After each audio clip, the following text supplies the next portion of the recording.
Ms. Do we have another list? We don't. Okay. Thank you very much. Mike. Good morning, Commissioner Chair and County Commissioners. I thank you for this opportunity to speak about Fay. Fay has represented our district for 13 years. I actually met Fay through the Ford leadership class that we both attended. And through the relationship we built in that process and his term as a county commissioner, I have just been so impressed with Fay's service to our community. One of the most difficult decisions I made as a city councilor earlier in my career was about the abandoning of the Lane Creek water treatment plant up Row River. It was a very controversial decision because ultimately we were going to cut off folks that we had served with water for many, many years, and it was a difficult decision. Fay came through after our vote with the funds that we'd allocated to help those folks attain water services and created that water system for them. And I just can't tell you what a blessing that was. I was terribly concerned about the residents up there, and Fay came through just absolutely with incredible grace and poise. Fay also was a huge supporter of me during my term on the fire board. Annexation and the merger process between South Lane and Cresswell was quite a tumultuous period, and Fay's help and advice through that helped me more than words can express. I just want to say here today that Fay has been a tremendous representative to all of East Lane County, and I appreciate him very much. Thank you very much. Thank you, Mr. Flagg. Randy Meyer, followed by Randy Meyer, the last person signed up. Thank you very much, Chair and Commissioners. It's hard for me to have Fay Stewart behind me. I'm not used to this. So, we are very grateful through Caring Hands Worldwide. I'm the Executive Director, and Representative Hayden spoke about our efforts here in the fairgrounds, but Fay Stewart has also been very supportive from the very get-go of when we started doing these efforts in Oak Ridge at the McKenzie River track. We've done many rural clinics, and Fay has actually come out and visited us there as we're serving veterans and low-income individuals who don't have an Oregon Health Plan who need dental care. We greatly appreciate all the support that he has given us and come out and supported us in relation to all of these different services that we've provided through our mobile dental clinics in addition to the Impact Your Health event. We greatly support that.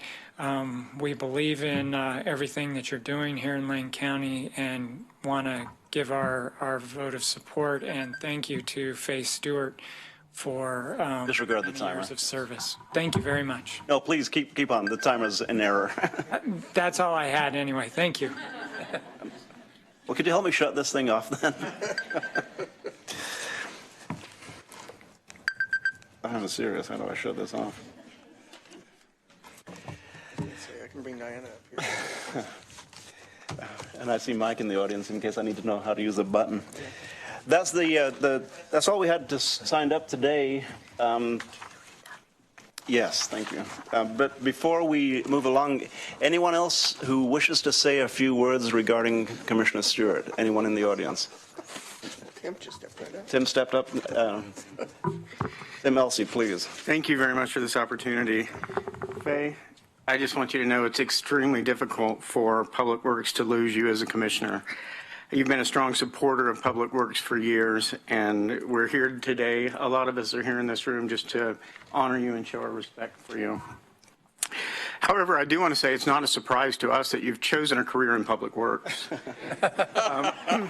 because you certainly have a heart for public service. I've been in public service now for 20 years in Public Works, and over those years, it's become apparent to me over and over that Public Works employees like being in the background. We like being the ones that people don't notice. When Short Mountain Landfill runs efficiently without permit violations, those are Public Works employees. When the buildings are clean and landscaped with the lights and heat working, those are Public Works employees. When the snow is plowed before people go to work, when parks are open, when animals are rescued, and when the fair runs without a hitch. Those are Public Works employees. And I could go on. But when life happens in the background with people, there are people who want no recognition, and it's a pretty good bet those are Public Works employees close by. And the one thing I've noticed about all Public Works employees is that they don't want publicity. They want to be in the background, performing their jobs with excellence and humility. And because of that, and because of your dedication to the ideals of serving the public, we would like to honor you by presenting you this plaque today.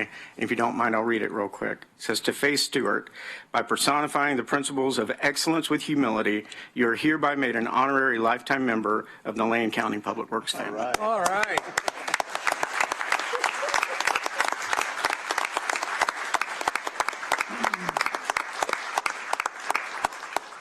And I do want to say that now that you're a Public Works Director, someone will be contacting you about the last suit that you will ever wear, which will be a button-down shirt and khakis. Thank you, Tim. Before I ask County Commissioners for their words, anyone else in the audience today wish to say any words at the mic? Then I'll call on Commissioners in order of seniority. Commissioner Sorensen. Well, there's nothing I could say that that is important today. I think the most important thing is all of Faye's friends and coworkers that are here to honor him. I think that says a lot more than what we can say up here. It's been my privilege to work with Faye for 13 years on this board, and when we learned of Faye's decision to step up to the role he's going to be assuming, I said that one of the impacts on the rest of us was that half of the workload of the Board of Commissioners was going off the board, and the rest of us were going to have to pick up half of the total workload. That's what I think is a fair statement of just how hard Faye has worked on this board and all the assignments he's taken and how hard he's worked.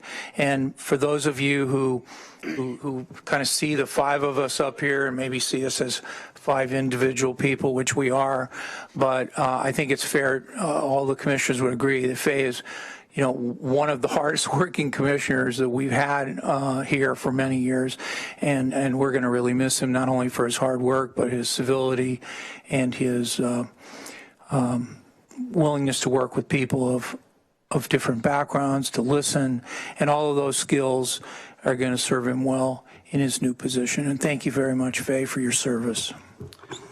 Thank you, Commissioner Sorensen. Commissioner Lycan. Thank you, Mr. Chair. So I said quite a bit at the last board meeting regarding Faye, and first of all, I just want to say it's been a pleasure to serve with Faye here in the Lane County Board of Commissioners. I've known Faye for many years in my capacity as mayor working with the county, and I will tell you, Faye, Commissioner Stewart, was a big friend to the city of Springfield, and we were always very appreciative of that over the years. A couple things, though, that I wanted to mention. First of all, Faye's office is right next to mine, and so every day, either I'll put my head in his office or he'll put his head in my office, and the one thing I'm going to miss, I think we clearly, well, he's a phone call away, so that which is always good, but I won't call on Richard. I won't call on working hours, I promise. So, we come from similar backgrounds, and both of us bleed a little Douglas fir splinters and Western hemlock and spruce splinters, and so we've had a lot of conversations over the years about that. And so, but I think Commissioner Sorensen is absolutely correct. Faye's just been one of the hardest working commissioners I've ever seen, and it's been excellent. He's been a great example for me personally, being on this board. But one thing I want to share with you is just Faye the person, and because I've got to know Faye on a personal level, which I think is much greater than here just on a public service, because I think we both of us agreed that we weren't going to be here for the rest of our lives, that we had other things that we wanted to pursue. But the one thing that's certain is that Faye and Tammy are going to be personal friends for Debbie and I. And to me, it goes a long way. 3.5 years ago, I lost my one and only brother. He died of cancer. And I got to tell you, that's when Faye Stewart was a friend, not a public servant. And I will always be grateful. Thanks, Faye, very, very much for, even after 3.5 years, you still miss him. And but he was more than a public servant. He was a friend. And because we still had to do our work here, that was the challenge, going through that entire situation with him. We still had to do our work. And that's when I really appreciated Faye popping his head in the office. And it would just be a simple, "You doing okay today?" I got to tell you, that went miles for me personally. And so, Faye, you're a phone call away, pal. So, we'll do Mozzie's again soon. And thank you for your service here at Lane County, and thank you for always being my friend. Thank you, Commissioner Lycan. I'll say just a couple of things. Faye, I remember the day that I met you. It was at Food for Lane County. We had several truckloads of food coming in that day, and I asked if we could have all the county commissioners there to help us receive the food, because you'd just given us a number of greenhouses for Food for Lane County that's still in use today. And you were on the dock that day with the other county commissioners. Commissioner Sorensen was one of them. And I remember you had very few words to say to me, but that's your style. You don't have a lot to say generally, but when you do say, boy, I'll tell you what, say something, I listen. And I learned that very, very day.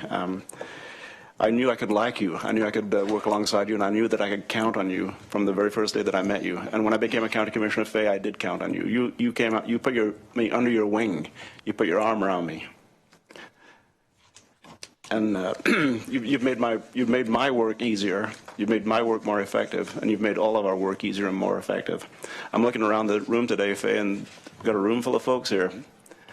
Every one of which, if you can turn around and look them in the eye, every one of which you have affected in your time on the county commission. I look around, I see people in the room. I see Charlie over there, for instance. I see Mike. I see Orrin. I see Sarah. I see Mary. I see Alex. I see John. I see Steve. I see Diana. All of the names. I see Dave Strum right there in the audience, Mayor Cresswell. All of these people that you have elected, you have served and affected their lives. So thank you very much for that, Faye. I have a resolution I'm going to read here, after which we're going to ask the commissioners to step forward before we take a vote on the resolution. And we have an award to give to you, and we'll ask you to step forward also, Faye. So we have before us order and resolution number 170404-01. Whereas the Board of Commissioners recognizes the outstanding service to the community East Lane Commissioner Faye Stewart provided during his more than 12 years in office, and whereas Commissioner Stewart's tireless dedication to serving his constituents and community partners to address and solve challenges is lauded, and whereas Commissioner Stewart has championed efforts to improve services and opportunities for community members, including the creation of the Roe River Water District, safety improvements along Roe River Trail, the state's prioritization of territorial road improvements, support for rural economic development efforts and the Goshen Great Plan, and prioritizing the creation of long-term financial stability and stabilization of services, and whereas Commissioner Stewart has been a tireless advocate for public health and safety improvements, including the adoption of the Community Health Improvement Plan, the CHIP, as well as helped to pass the current public safety levy, which has greatly improved the safety of Lane County. And whereas Commissioner Stewart was recognized as Lane Council of Governments elected official of the year in 2015 and has represented Lane County's interests faithfully on a variety of boards, including the Association of Oregon Counties, Lane Council of Governments, Oregon Department of Forestry Council on Forest Trust Lands, the Metropolitan Wastewater Management Commission, and more, and served as chair and vice chair of the Lane County Board of Commissioners 4 times each during his tenure. And whereas Commissioner Stewart has served Lane County with honesty, dignity, respect, and compassion, now therefore the Board of County Commissioners of Lane County resolves as follows: to recognize, commend, and thank Commissioner Fay Stewart for his exemplary service to his constituents and to Lane County. So moved. We have a motion before us. Before I ask for the vote, I'll ask the commissioners to step forward, and we have a small presentation for Commissioner Stewart. So would you mind stepping forward? You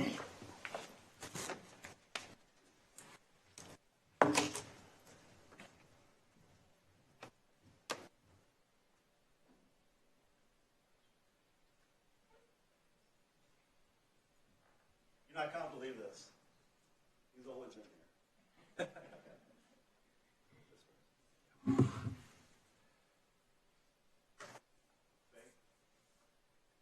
This is a framed document, the resolution that I just read.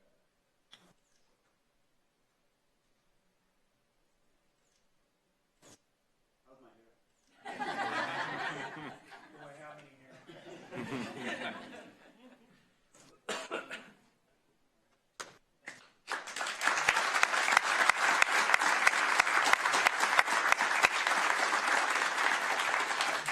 Now, what is the coolest part, I think? I've seen Commissioner Stewart hand these out in the past, and I've always thought, man, how do you get one of those? So I think you know what this is. This? No, that's okay. Commissioner Stewart has always been a champion of the covered bridges in Lane County. This is a last, which covered bridge is it? Oh.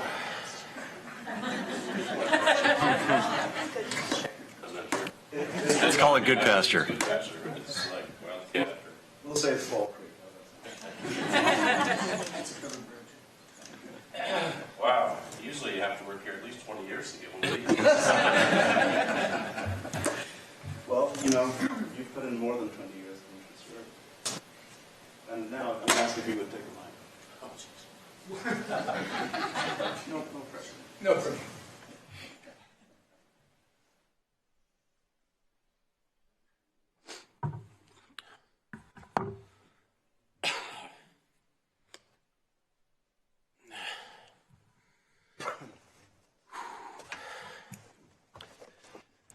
Well, Could you state your name and address for the record? Yeah, 3 minutes this time. The timer will sound.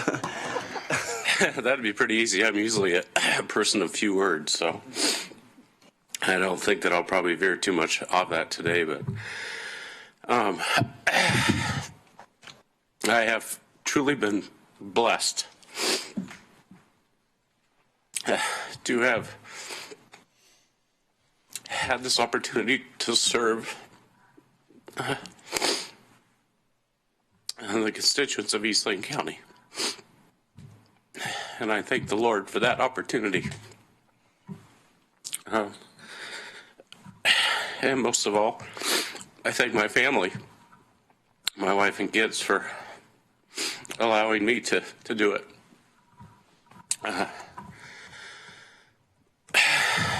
You know, there's been a lot of hard times on this board, and most recently there's been some really good times. And it's not too often that you get to leave, choose to leave. I'm choosing to leave for a great opportunity in Cottage Grove to serve the community that I love. And I appreciate Richard for giving me that opportunity. But this organization is phenomenal. We have incredible people that work here, people that I cherish and will miss, but on the positive side, people that I'll get to work with in a different capacity. I will probably find myself on this side of the table a few times in the next few years with items that Cottage Grove needs help with or co-adoptions. So I'm looking forward to that. I'm looking forward to working with our economic development folks, Sarah and Kim, and trying to promote Cottage Grove for job creation. and working with our public works staff. We have a great public works staff here that hopefully they can help me find ways to fix our roads and maybe create another dog park in Cottage Grove. Just lots of great opportunities that I'm looking forward to. So, you know, as Sid told me at the last meeting, he said, "Geez, Faye, nobody's dying here." Well, yeah, nobody's dying. I'm just incredibly thankful for the time I've had here, and looking forward to a new role with continued work with everybody. Steve, you've been one of the best things that's happened to Lake County in our time.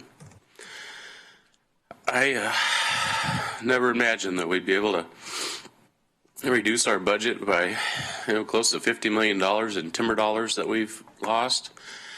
Find ways to build community trust to support some of the services we drastically needed to add back to this year.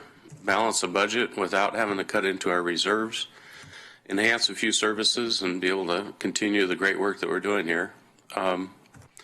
I think when I started here 12 years ago, David Garnick and Bill and Bacter, we always had that JAWS chart that we would never be able to really match the 3% income that we receive with the 6% expenses. But you worked some incredible miracles in this organization, and I'm so thankful that you chose to be here. So, thank you, everyone.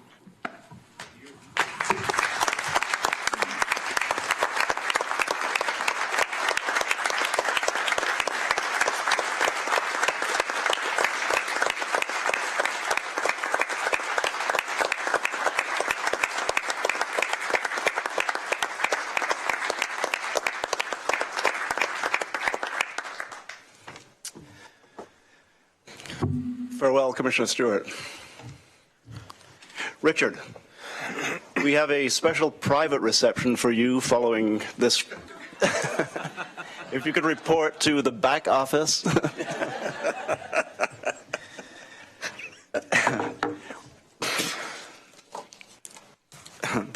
We have before us Order and Resolution 170404-01. Any further discussion to the motion?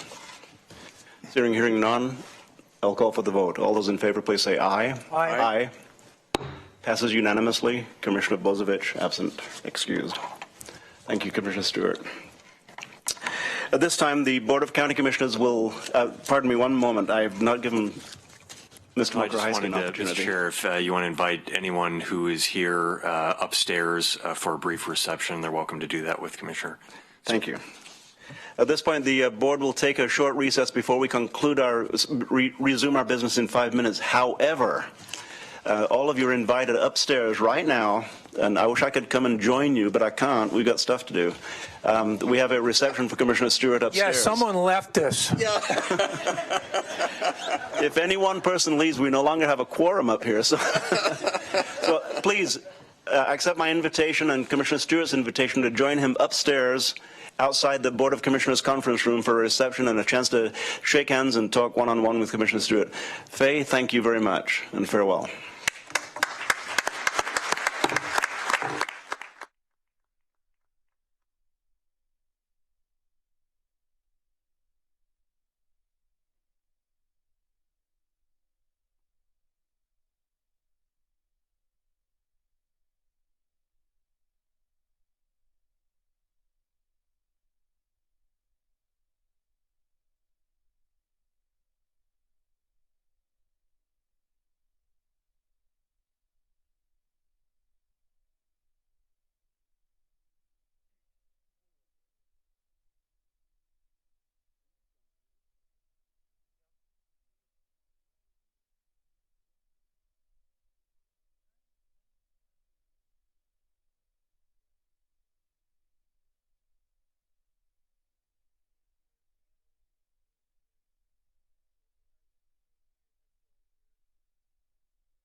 I'm going to go ahead and reconvene. I'll reconvene this meeting of the Board of Lane County Commissioners. Welcome back to Harris Hall. The next item on the agenda is Commissioner's response to public comments and/or other issues and remonstrances. Commissioner's responses. Commissioner Sorensen. Thank you very much. On our consent calendar today, we have the board order appointing Phil Carrasco to the Lane County Budget Committee. And I know Phil is here today. Could you just stand up and wave so people can see? Phil has been a member of the Lane Community College Board of Education and on the Budget Committee there. And he is a graduate of Thurston High School and Lane Community College and the University of Oregon. And he is very active in protecting worker and civil rights in our community. And so I had a very competitive process 3 years ago to appoint a member to the Budget Committee, and Mr. Carrasco came in second 3 years ago, and his perseverance, and this time when the vacancy was available, he and I interviewed probably 10 people for this, and this time he came to the top. So I just want you to know he's going to hit the ground running for our budget that starts, has already started up, but will be presented to the Budget Committee more formally later this spring. Thanks, Phil. Thank you, Commissioner Sorensen. Commissioner Lycan. Thank you, Mr. Chair. I would just like to take a moment and give a hearty congratulations to both the University of Oregon men's and women's basketball teams this year. And for the course, the women's team, not expected to go as far as they did. Being a 10 seed, went to the Elite Eight. Of course, they had to play UConn on probably one of their best days of the year, but, you know, UConn got theirs the following game, so that was okay. But what's amazing is that the entire team comes back next year, and in fact, I believe they started 3 freshmen, 1 sophomore and a junior this year. So it's very, very exciting times for Coach Graves and the women's team. And of course, the men's team was very exciting, very close to playing last night. Didn't happen, but the Final Four is pretty, that's pretty incredible. And especially for the last 20, 25 years, Oregon has been mostly a football program and a track and field program, and all of a sudden you have the men's basketball team going to the Final Four. So congratulations to Coach Altman and Coach Graves for great seasons, and really it's exciting, I think, to know that I think both programs are here to stay for a while, and so it's exciting. So I just want to offer my congratulations. I think anytime you see our young kids do as well as they do in a competitive environment, especially in sports, it just rejuvenates the community and the entire state. So it's great to see, and so congratulations to all and on a great tournament. Thank you. Thank you for that, Commissioner Lycan. I'd like to echo everything that you just said and point out that on the women's team, the one junior this year, who will be a senior next year, is a local high school graduate, Willamette High School, Lexi Bando. Go Wolverines, right? Yeah. Then very briefly, a couple of things. Ms. Moker-Heisky, this last week I had a chance to do a job shadow at the Mission with one of their caseworkers. And I think you know that the Mission provides extensive behavioral health services to the men and women who are residential in the Mission, or men and women who visit in the Mission. So I spent a morning with let's see, it's Kristen Kintyg, who allowed me, with her client's permission, to sit in on the casework meetings that she had with the clients. Amazing what they do in the Mission. They're helping people to save money, for instance, in order to get into a regular living accommodation as opposed to living in the Mission.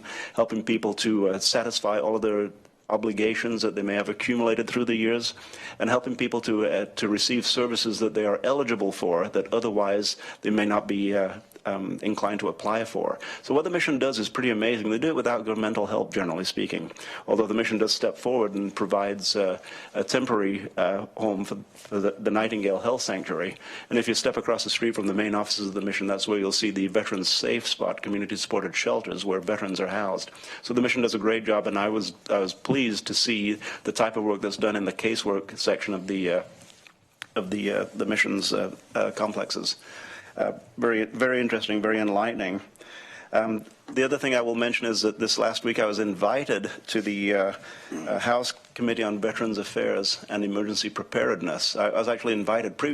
Previously this year I'd had a chance to testify before that committee, which they listened to me because I testified, but this time they invited me to talk about, Ms. Mokrycki, the work that we're doing in Lane County surrounding poverty, homelessness, and housing veterans and non-veterans in the community. And we received quite a bit of applause from the committee and from the people in the room. The work we do on Veterans Affairs, veterans housing, but the work in general that we're doing on housing really stands out throughout the community, and we have a great deal more to do. We're working on Operation 600 right now, which is providing 600 new residential units, but with wraparound service for behavioral health, people with behavioral health issues, including substance abuse. So thanks for the work on that, and I wanted to pass that along, that the House Committee applauded Lane County, and I direct that immediately to you, Mr. Mokrycki. And the final thing I'll say regarding poverty and homelessness, the Poverty and Homelessness Board has opened a new committee. It's a committee on shelter and supportive housing. We started meeting last week, and I'll be chairing that committee. And throughout the next year, in fact, throughout the next 3 years, I anticipate that the Poverty and Homelessness Board Committee on Shelter and Supportive Housing is going to address some major issues and really cross some major milestones during those 3 or 4 years, I think, that this committee will be working. So thank you very much. Anything else on remonstrances and or other issues? Then we'll move along to emergency business. Mr. Mokrycki, any emergency business? We don't have any today. Then today we do have a recognition for Lane Januta. Mr. Mokrycki. Thank you, Mr. Chair and Commissioners. I want to invite 5 of our technology services staff up to the table here, and as well as Mike Finch, our Chief Information Officer, and anyone else from IS who's here. We'll try to get everyone here at the table, and maybe Mike, you can take the podium if there's not room at the table. So, Mr. Chair, we oftentimes do these employee recognitions. Have a seat, everybody. We do these employee recognitions today. What's a little unique is we have a Lane Januta award recognition. So I think, as the board knows, a little over a year ago, we implemented a new recognition program, and what happens with this, and it's called Lane Januta, and so typically supervisors and or managers can nominate their employees or work groups or teams for an award, and there are 3 different tiers of recognition, and the higher the tier, the more significant the process improvement, cost savings, innovation that's been created. This group here that we will talk about has achieved the highest recognition through Lane Januta because of their outstanding work. And the goal of this program really is to capture the outstanding work that's happening, the ingenious efforts that are happening throughout our departments every day, that would happen regardless of the recognition program, but we wanted to identify those things, lift them up, and the individuals responsible for them, and tell this story to the board and the public about the great work that's happening here. So today we have John Baldwin, who's a system and network architect, Joellen Moyer, a senior system administrator, Sarah McVeigh, an information technology specialist 2, Josh Loftus, a senior network administrator, and Mark Gully, a system and network architect. We get everybody? So this recognition is for the network intrusion detection, which is a staple security service that proactively detects if there is network traffic coming into or out of an organization to known suspicious or bad places in cyberspace. We've seen some of these discussions happen at the local, state, and national level. This service is required for Lane County to be compliant with the Criminal Justice Information System and other regulatory compliance, and typically costs in excess of $100,000 to purchase and install. This group, in researching the options that were available, discovered that Lane County was eligible to take advantage of these services through MS-ISAC without additional licensing costs. The team worked together to implement this in a way that it now protects not only Lane County, but also our partners at LCOG, the City of Eugene, the City of Springfield. And this work has saved these agencies and Lane County significant amounts of money and helped them to meet this requirement in compliance with security. So this is really a significant amount of savings, a significant amount of risk mitigation that's happened here, all because we had a team of folks who did their diligence and really researched at the options before we just said, well, we need to go spend a bunch of money. Let's actually look at what our options are. And they came up with this ingenious solution. And I want to thank all of these individuals and Mike for the great team, and turn it over to you if you have some additional comments that you'd like to add. I think you covered it pretty well, but just to add that before you're here, you're representing end-to-end from security through systems, through networks. You know, we break out our services to be able to cover a wide range of things, but they all work together to form the capabilities we need today to do our business.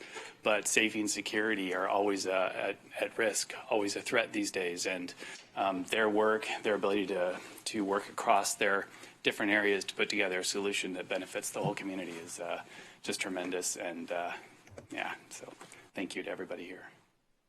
Now, this is a group that loves doing incredible work for our organization or community, but they didn't necessarily choose to come and sit up here at the board meeting today. We had to drag them up here.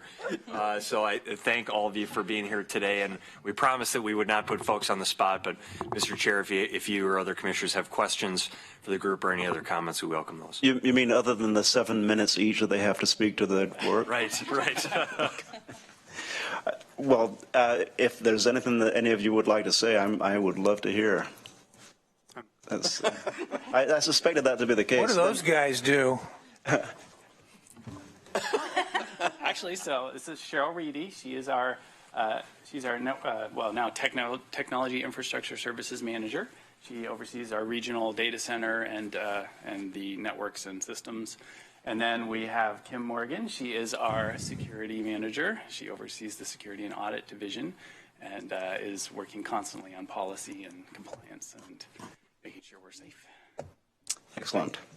Thank you, Mr. Chair. Just this is again a great example of outstanding work that's happening to reduce costs to taxpayers and improve quality of service and mitigate risk that exists in our organization. And it's happening every day in our organization, and this is a nice little opportunity to recognize some of that great work that's happening.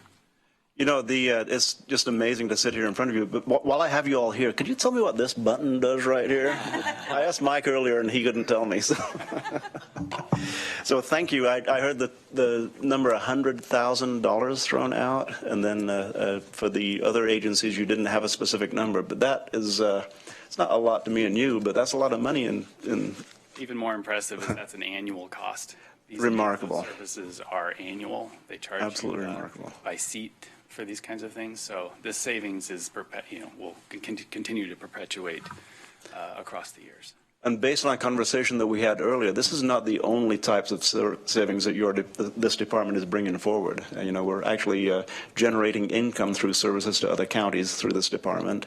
And additionally, looking to store video, what's the term? So video storage. Zillabytes, is that the number? Yeah, it's a lot of data. Storage that is once again going to save not just Lane County, but our sister agencies, sister governments, lots and lots of money. So, wow, you guys pay your way. There's no question about it. Thank you very, very much for being here this morning. Thank you. Commissioner Sorensen. For those of us that are not as technologically inclined as we see spread out in front of us, all the brains that help us keep going, I thought I would read you selected snippets from a recent interaction I had with somebody from IS, and names will not be redacted to protect anyone. Renee Buck, I'm trying to clear everything off the old land desk client, and 677 is one of the few remaining. Is there a convenient time that I can get on the PC network. Renee, I'm here now, but I'll be gone in about 30 minutes. Do you need me to be here to work on it? I can do what I need remotely. I'll power it down when I'm done. Okay. If you're working on it, I can wait until you head out. If you log out before you leave, I'll disconnect for now. Okay. Renee, I am disconnected. Pete, I know the feeling. That definitely made me laugh. I hope you have a great day. Pete, it's official. I am now disconnected. Unfortunately, it looks like you powered down instead of just logging off. Can we try next time? Yes, I powered down. It happens at my age, 65.6. No, seriously, I forgot. I will not power down until the next time I'm able to power up. I ran up and turned it on and got the Landsat client updated. Okay, I'm glad it's done. Thanks for your help. I am still disconnected. Well, That's a true story. And that's the kind of customer service that we expect from IS. well, thank you, Commissioner Sorensen, version 65.6. Well, thanks very much for being here this morning. It's, it's remarkable. By the way, when I asked Mike earlier what this button did, he says, it depends. That's what lawyers usually say. So thank you very much. Thank you. Thanks for getting me back into my email every 6 weeks, too. Thank you, Ms. Mokrasi. We have before us a consent calendar. All items on the consent calendar are considered to be routine by the Board of Commissioners and will be passed by a single motion. Commissioner Sorensen called out one of the items earlier regarding Mr. Carrasco sitting in the back of the room. Congratulations, Mr. Carrasco. So we have before us the consent calendar. All items on the consent calendar, if you go to our website and click on the red View Materials, it will give you details on every single thing that is listed on the consent calendar. Do I have a motion? Mr. Chair. Commissioner Lyken. Mr. Chair, move approval of consent calendar. Second. Moved by Commissioner Lyken, second by Commissioner Sorensen. Any discussion to the motion? Seeing and hearing none, I'll call for the vote. All those in favor, please say aye. Aye. Aye. Passes 3-0 with Commissioner Bozievich excused absent. Moving along, we do have a 10 o'clock time certain. If all members are in the room at this point, we could take the time certain, or we could move along to a next item. Perhaps announcements, Ms. Mokrasi. Can we do that in 5 minutes? I don't think I have any announcements, Mr. Chair, right this moment. In other words, yes. Yes, we can do it. Okay, then I don't see anything else that's going to be very brief. I do have a couple of requests that I was going to bring up a little later on in the meeting that I could ask for right now. If we're all ready, then we can step forward. Okay. Everyone's here, Mr. Chair. Then let's step forward. The 10 o'clock time certain is order 17-04-04-10 in the matter of approving the 2017 Lane County Behavioral Health and Criminal Justice System Plan update. Today we have Lisa Nichols and Paul Solomon, the chair of our the PSCC. Thank you. Thank you, Mr. Solomon. Commissioners, this morning we are here to talk about the behavioral health plan that came before the PSCC. And by way of introduction, I'll give you a little bit of background on this. And back in 2014, the PSCC, at the request of Health and Human Services, convened an ad hoc task team as part of the 2014 work plan to conduct a gap analysis reviewing the current status of Lane County services related to mental health, addictions, and public safety. In 2014, in July, the Mental Health Summit agreed to serve as PSCC's Behavioral Health and Criminal Justice System Work Group. Shortly thereafter, they developed a system plan which was approved by the board in July of 2015. Or approved by the PSCC in 2015 and then by the board in August of 2015. In November of 2016, the summit held a retreat to review progress in implementing the plan and developed an update. So what we have here today are the adopted new priorities for the 2017 plan update, which Ms. Nichols presented to the PSCC at last month's March meeting. with a request for their approval, which we did, and it is here before you today with the PSCC having voted unanimously to approve the plan and recommend it to the BCC for adoption. So a couple policy issues. The plan is intended to provide guidance for behavioral health and criminal justice agencies to improve systems for people with mental illness by providing appropriate integrated treatment and interventions at the appropriate time, and to look at the nexus between criminal justice system and behavioral health. And so with that, I will turn it over to Ms. Nichols, who will share the details of the plan. And if I may quickly state that I am open to our agenda item today, which is the Public Safety Coordinating Council's Lane County Behavioral Health and Criminal Justice System Plan update. Everything is on the website. Anybody wishing to follow would be able to do so online right now. And I was remiss in saying the PSCC is the Public Safety Coordinating Commission. Council, excuse me. Council, thank you. Thank you, Ms. Nichols. for Commissioners. So a bit more history on the plan just before we go into the updated version. So this plan, as Paul indicated, is prepared by the Mental Health Summit, which is a multidisciplinary team, including behavioral health professionals, law enforcement, including our jail commander, and our DA, and other court personnel. After that front cover of the work plan, there's a list of all the individuals that participate on that committee.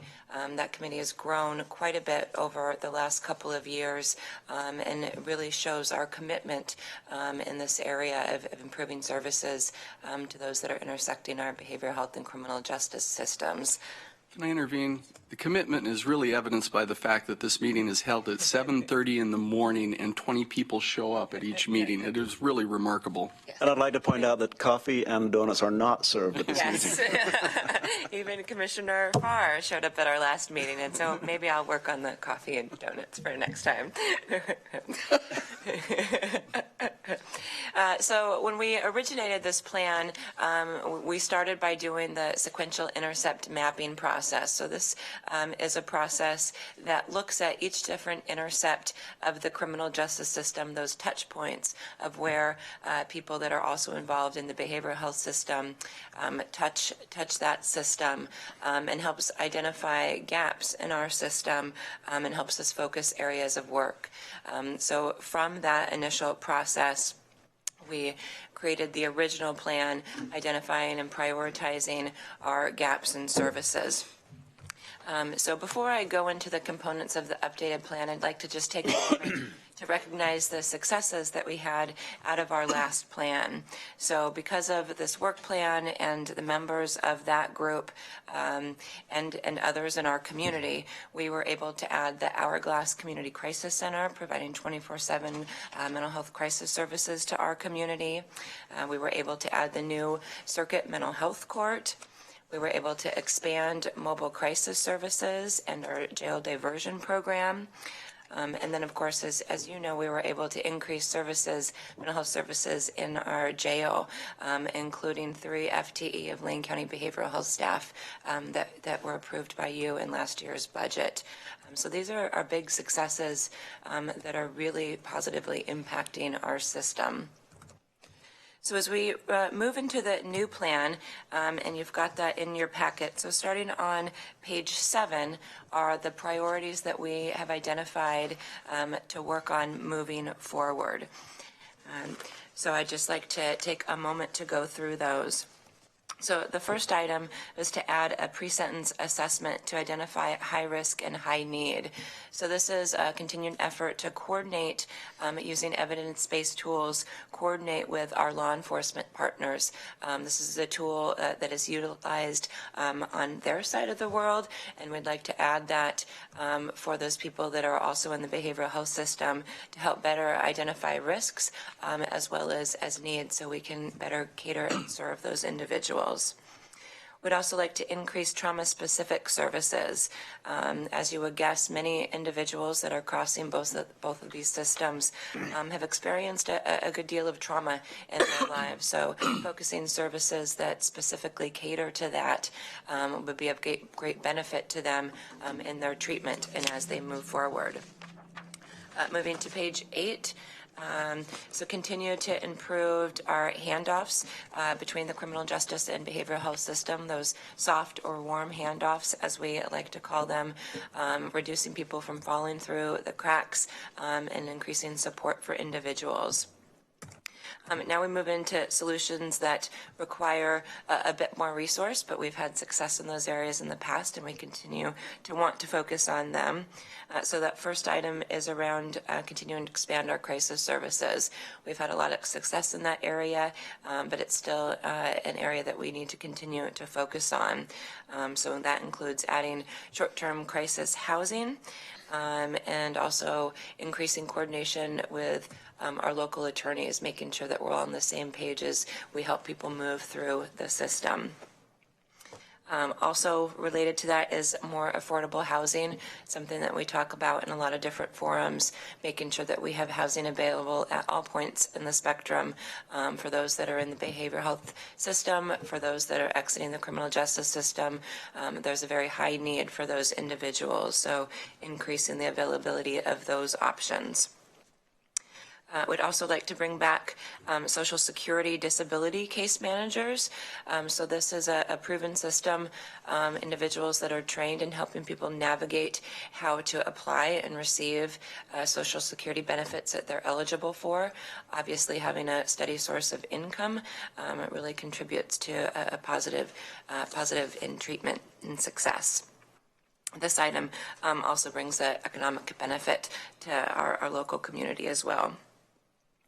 Again, going back to housing, so adding housing first, those options for people that are in recovery and are just starting out in those stages, making sure that there is housing availability for those individuals, those that are receiving alcohol and drug substance abuse treatment.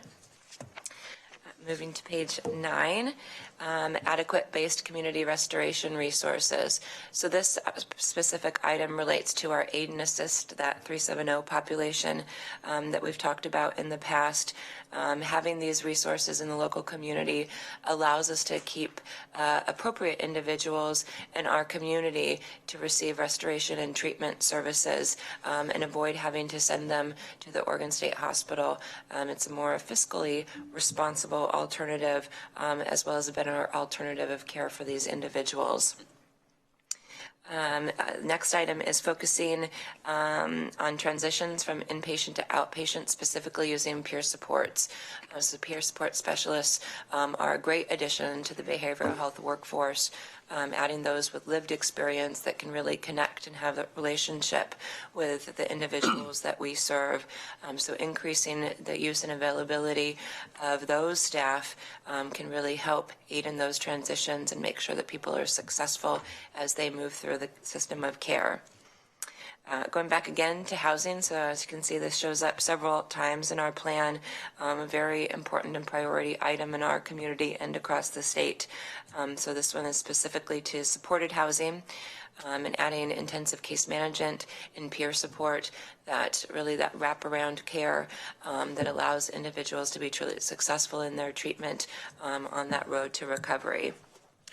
Can I interject again? Please. So this is also a nice segue to remind folks that we have recently completed construction of the Oaks, the HACSA sponsors project that will provide this exact service, adding 54 units of permanent supported housing to people with criminal histories, as well as people with mental illness, veterans, seniors, people with disabilities, and other needy populations. So we're making a small dent. Thank you. That's a very important success to recognize. And the final item is just continuing to focus on prevention and early education efforts, really making sure that we are offering those resources in our community. So if approved, the next steps of this plan, as with our last plan, are really to dive in and develop more specific work plans and smaller subcommittees to work on specific items. And then for those items that really require additional resources and funding, really scanning our environment and using partners and other avenues to bring in grants and other dollars to move these items forward. Excellent. Questions or comments?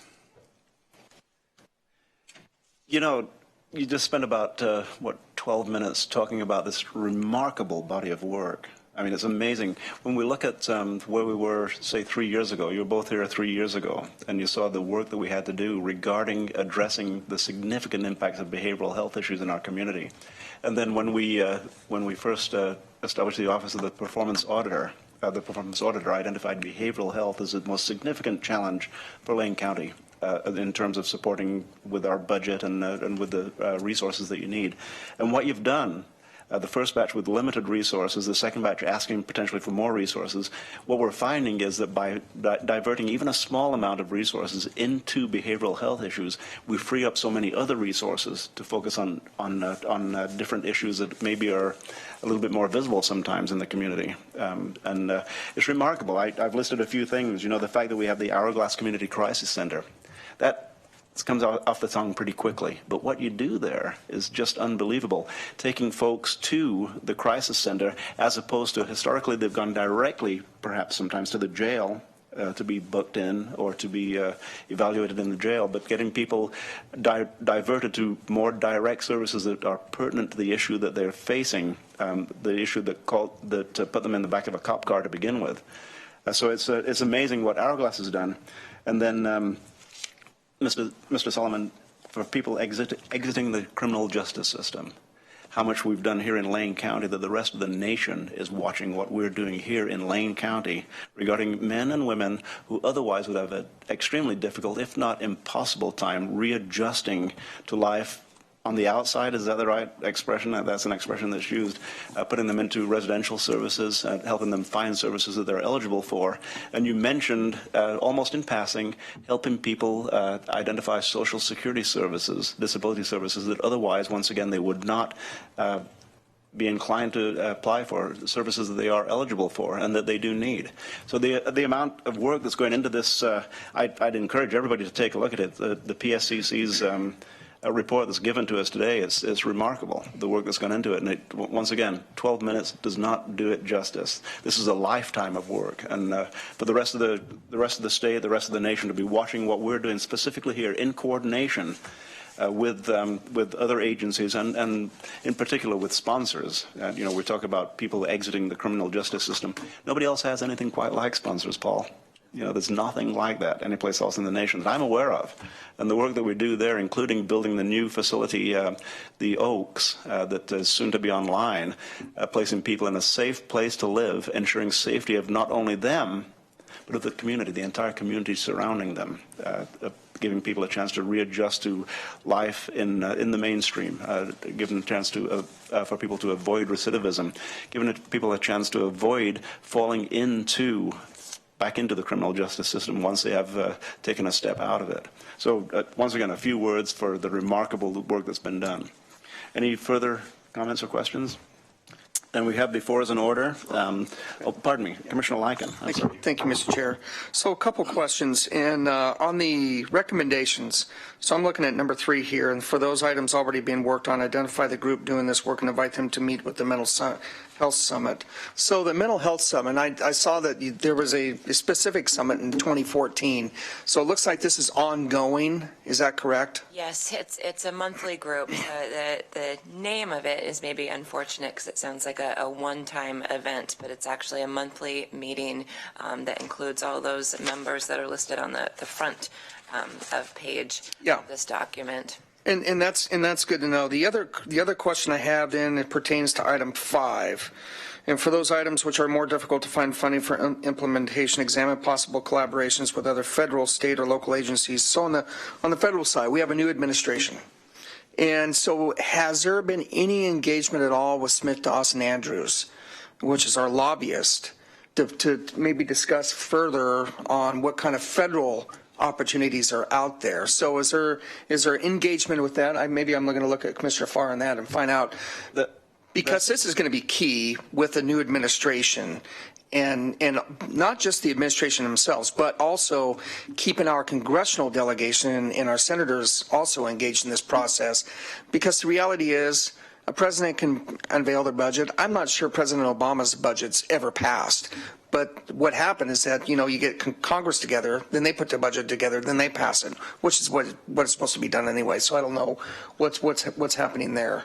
I'd just like to say we do have an opportunity potentially. The United Front is late this year. The visit to Washington, D.C. It's in the second week of May 15th through 19th, I believe.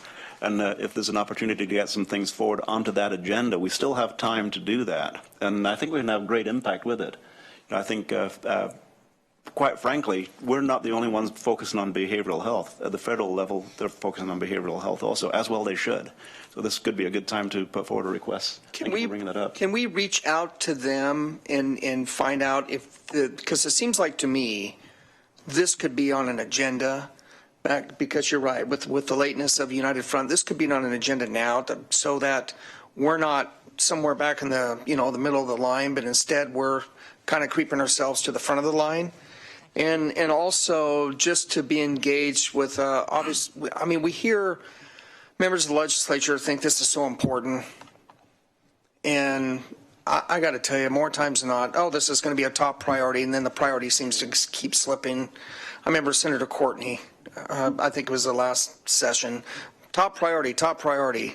Okay, that was great. Thank you for saying that. So I think just a matter of just keeping engaging with our legislative delegation as well, and because obviously we can't do it alone. We have to have our critical partners. So my thought on the federal side is let's reach out to Smith Dawson Andrews now and find out if this is because we United Front coming up in 2 months. Is this an opportunity to put this on the agenda and start having the conversation now on the federal side? So those are my thoughts, just looking on the recommendation piece. Thank you. Very good. Thank you. Thank you, Commissioner Lycan. Commissioner Sorensen. I had a couple of comments. First is just looking back. When the legislature put together the idea of public, local, I think it was called local public, I'm looking back there, local public safety coordinating councils. Ours was retitled Lane County Public Safety Coordinating Council, but some of them are with an L, lipstick, right, local. And the legislature in 1995, and I was on this conference committee that created this legislation, had the idea that public safety was going to be more than police services and correction services, and that at the center of it would be police services and correction services, but that other components that affect public safety would be brought together, at least by the authority of the state, to say you're not going to get any money unless you create one of these. And it would be quite broad to include, among other people, mental health experts, education, and beyond the normal confines of law enforcement and corrections. And so substance abuse was part of that, mental health was part of that, but broader even than was education. So the first public safety coordinating councils had school superintendents, people from education, and and healthcare, much broader than what it's become. So just one thought, as I know Paul is here, and this is mostly for you, but also for other people, is that if we could engage, maybe it's because we don't provide any funding for those other people, but if we could engage those other entities that are broader than now the centerpiece of this is corrections, policing, substance abuse, and mental health. Broader than that, we could do even more than what we're doing. But as has been pointed out here, what we're doing is already quite significant. So I don't want any of these comments to take away from what we're doing, but I also like the idea of aspirational, what else could we be doing? Another point on looking ahead, both Commissioner Lycan and Commissioner Farr are correct that this once a year, I used to call it a begging trip, but that's not a proper term. The once a year visit to Washington, D.C. isn't just a matter of telling our lobbyist, Smith Dawson, this is what we want. That is part of it. But it's also that the legislative liaisons for the local governments that participate, like the city of Eugene, like Lane County, our own Alex Kyler is our main contact, that we are putting together packages for funding that are creative, that Smith Dawson thinks they can get us funded, either through the appropriations process or more likely through bringing it to the attention of appropriate federal government agencies, which is not lobbying Congress, it's lobbying the administrative agencies. So to me, that's really got some power behind it because it's local government. This administration is part of the devolution process, the defederalizing of our government. That's certainly a feature. Another one is doing it less expensively. Our principal nonprofit, not that there aren't many other nonprofits, but sponsors as one of the principal ones really is a showplace for that. So I just think that, you know, what you're both doing, what the members of the PSCC staff are doing is great, and I'm glad that the county is supporting it. I guess in my early 40s, when this was all launched, I feel that some of that promise has yet to be achieved, and particularly the integration of other components that are part of, you know, children and families, education, and other components that help affect our public safety. So, but, you know, you guys are doing great. The public should know that these dollars are being well spent. We're seeing definitely measurable improvements, and I really appreciate all your hard work. Thank you, Commissioner Sorensen. And in fact, starting on page 7, you've given us a roadmap of what we need to do, what we have intended to do, what's been discussed, and what we prioritized. Some with no or minimal cost, some with which require additional resources. There's a list of things there. And Commissioner Lyken, when we do ask the U.S. Congress to assist us and ask administrative agencies to assist us, we don't know, we do know what we're asking for. We do know what we need. So very specifically, we are ahead of others, and we have taken great steps since Commissioner Sorensen was on the conference committee that created the PSCC, the local PSCC. A lot's happened since then, but we know, you more than I, how much more we need to do to be able to fully help the people, the men and women, and often children who are affected by the issues that are surrounding the work that you do. So thank you very, very much. Commission, we do have before us order number 170404-10. Do I have a motion? Mr. Chair, I'd like to move approval order 17-04-04-10, the matter of approving the 2017 Lane County Behavioral Health and Criminal Justice System Plan update. Second. Moved and seconded. Moved by Commissioner Lyken, seconded by Commissioner Sorensen. Any discussion to the motion? Seeing and hearing none, I will call for the vote. All those in favor, please say aye. Aye. Aye. Opposed? None. Passes 3-0 with Commissioner Bozievich excused absent. Thank you very much. Thank you. Good. We can email it. Item 8B, we have a legislative committee recommendation. Today we have Mr. Alex Kyler joining us.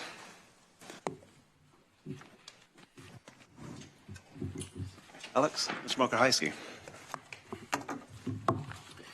Good morning, Chairman Farr and members of the board. Alex Kyler, your Intergovernmental Relations Manager. Before you should have a report back, board packet from the Legislative Committee. We did meet earlier in March and took a number of positions on a suite of bills that is part of your packet as Attachment A.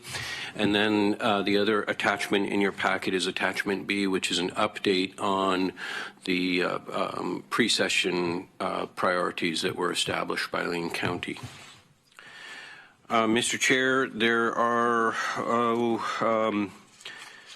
approximately 20 bills or so that we reviewed during the legislative committee meeting of March 23rd. They are in attachment A. What I can tell you at this moment is that a number of these bills that we took positions on, well, we don't know for sure, but it appears to me that a number of them will probably not be advancing. The deadline, the first deadline of the chamber is actually tomorrow, April 5th. The bills have to be scheduled for a work session, and then they must actually be worked by April 18th. So you've got a number of bills that may have had a public hearing, but without a work session scheduled as of tomorrow, basically the bills will die. So sort of watching today and tomorrow for a bunch of movement up in Salem as committees either hurry up and get something scheduled or move a bill into a committee that is exempt from the deadline. So as you recall, there's a couple of committees, Revenue Committee, Rules Committee, and interestingly, the Joint Committee on Marijuana is also exempt from those rules. Joint Committee on Marijuana. Joint Committee on Marijuana. It is true. There is such a thing. Humor in government. We could go further with that, but let's stop We could here. go a lot further. So, Moving. Mr. Chair, I don't know exactly how you'd like to handle the bills that we reviewed. If there's particular questions about any of them, I'm happy to address that. There were, we've definitely put in some testimony on a few of these.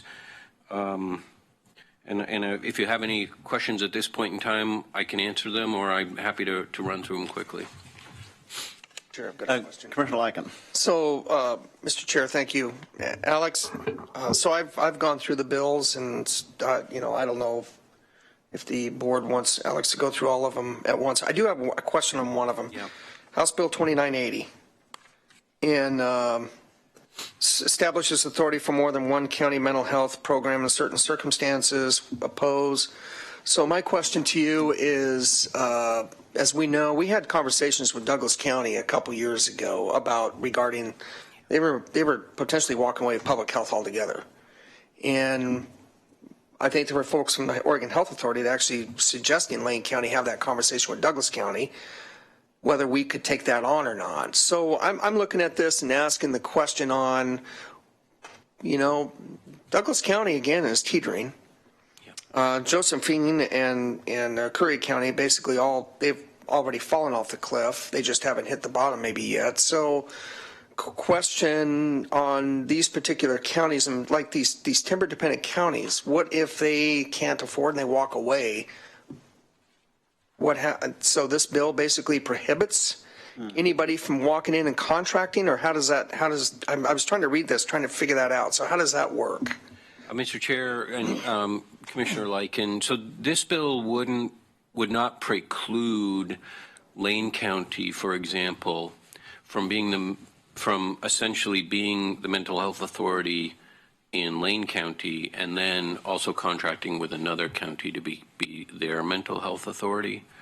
The issue was, in fact, in Douglas County, where this bill was purporting to try to solve an issue that had developed down there, where they transferred the mental health authority to a nonprofit organization. For whatever reason, that nonprofit organization ended up in a court case.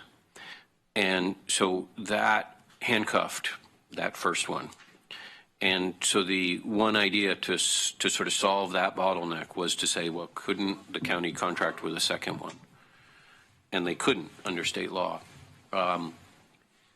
So that was the dynamic that occurred down there. The issue is that having more than one, we think, would really lead to a number of problems. So that's what this is pertaining to. That's what that's pertaining to. The situation that where we were contemplating sort of going down there and lending a hand, that's completely allowable, and that wouldn't affect us from sort of acting as two.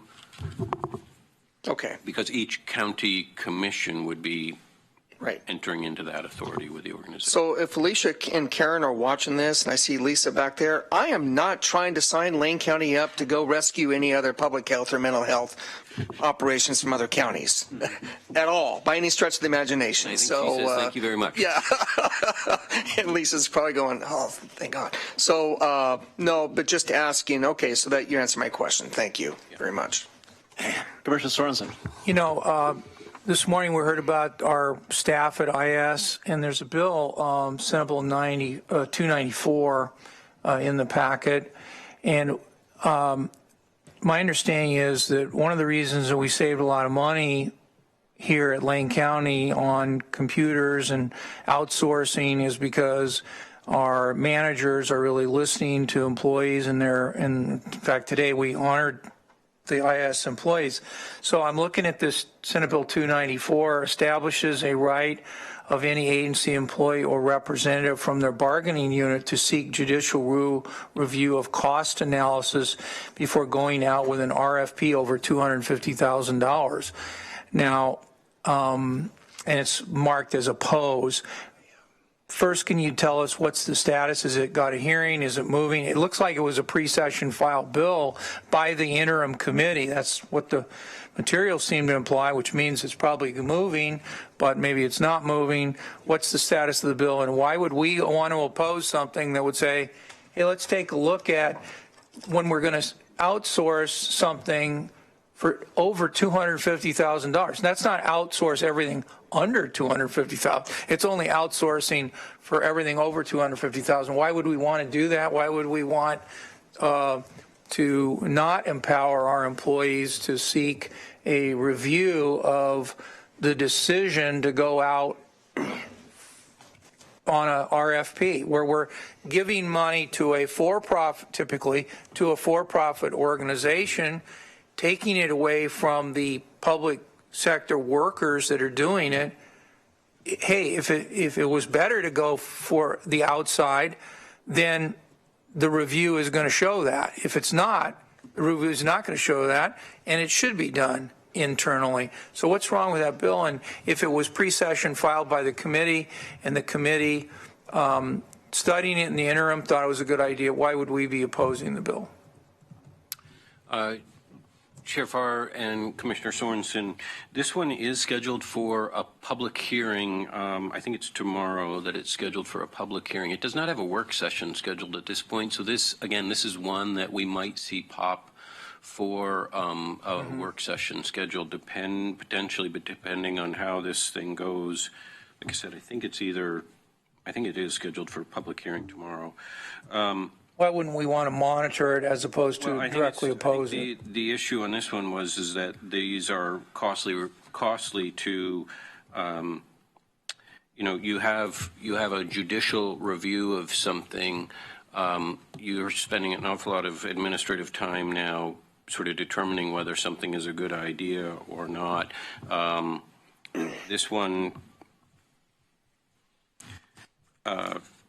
I think that was the major focus of it, was how costly is that review going to be?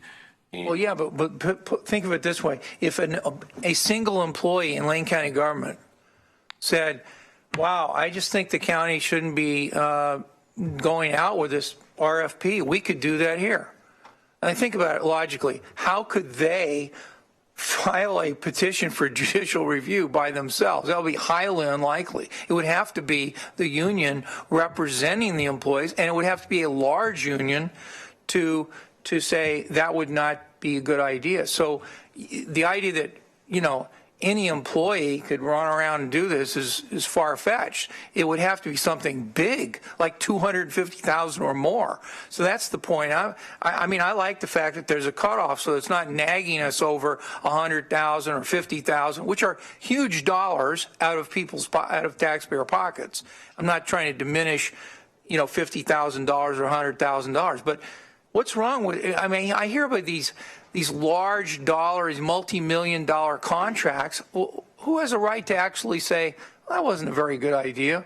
So I just would prefer to see the board change it from oppose to monitor. Obviously, the committee has gone over the pros and cons, and there'll be plenty of lobbying on the legislation from other people. Unless you can tell me, oh, this would be a bad idea,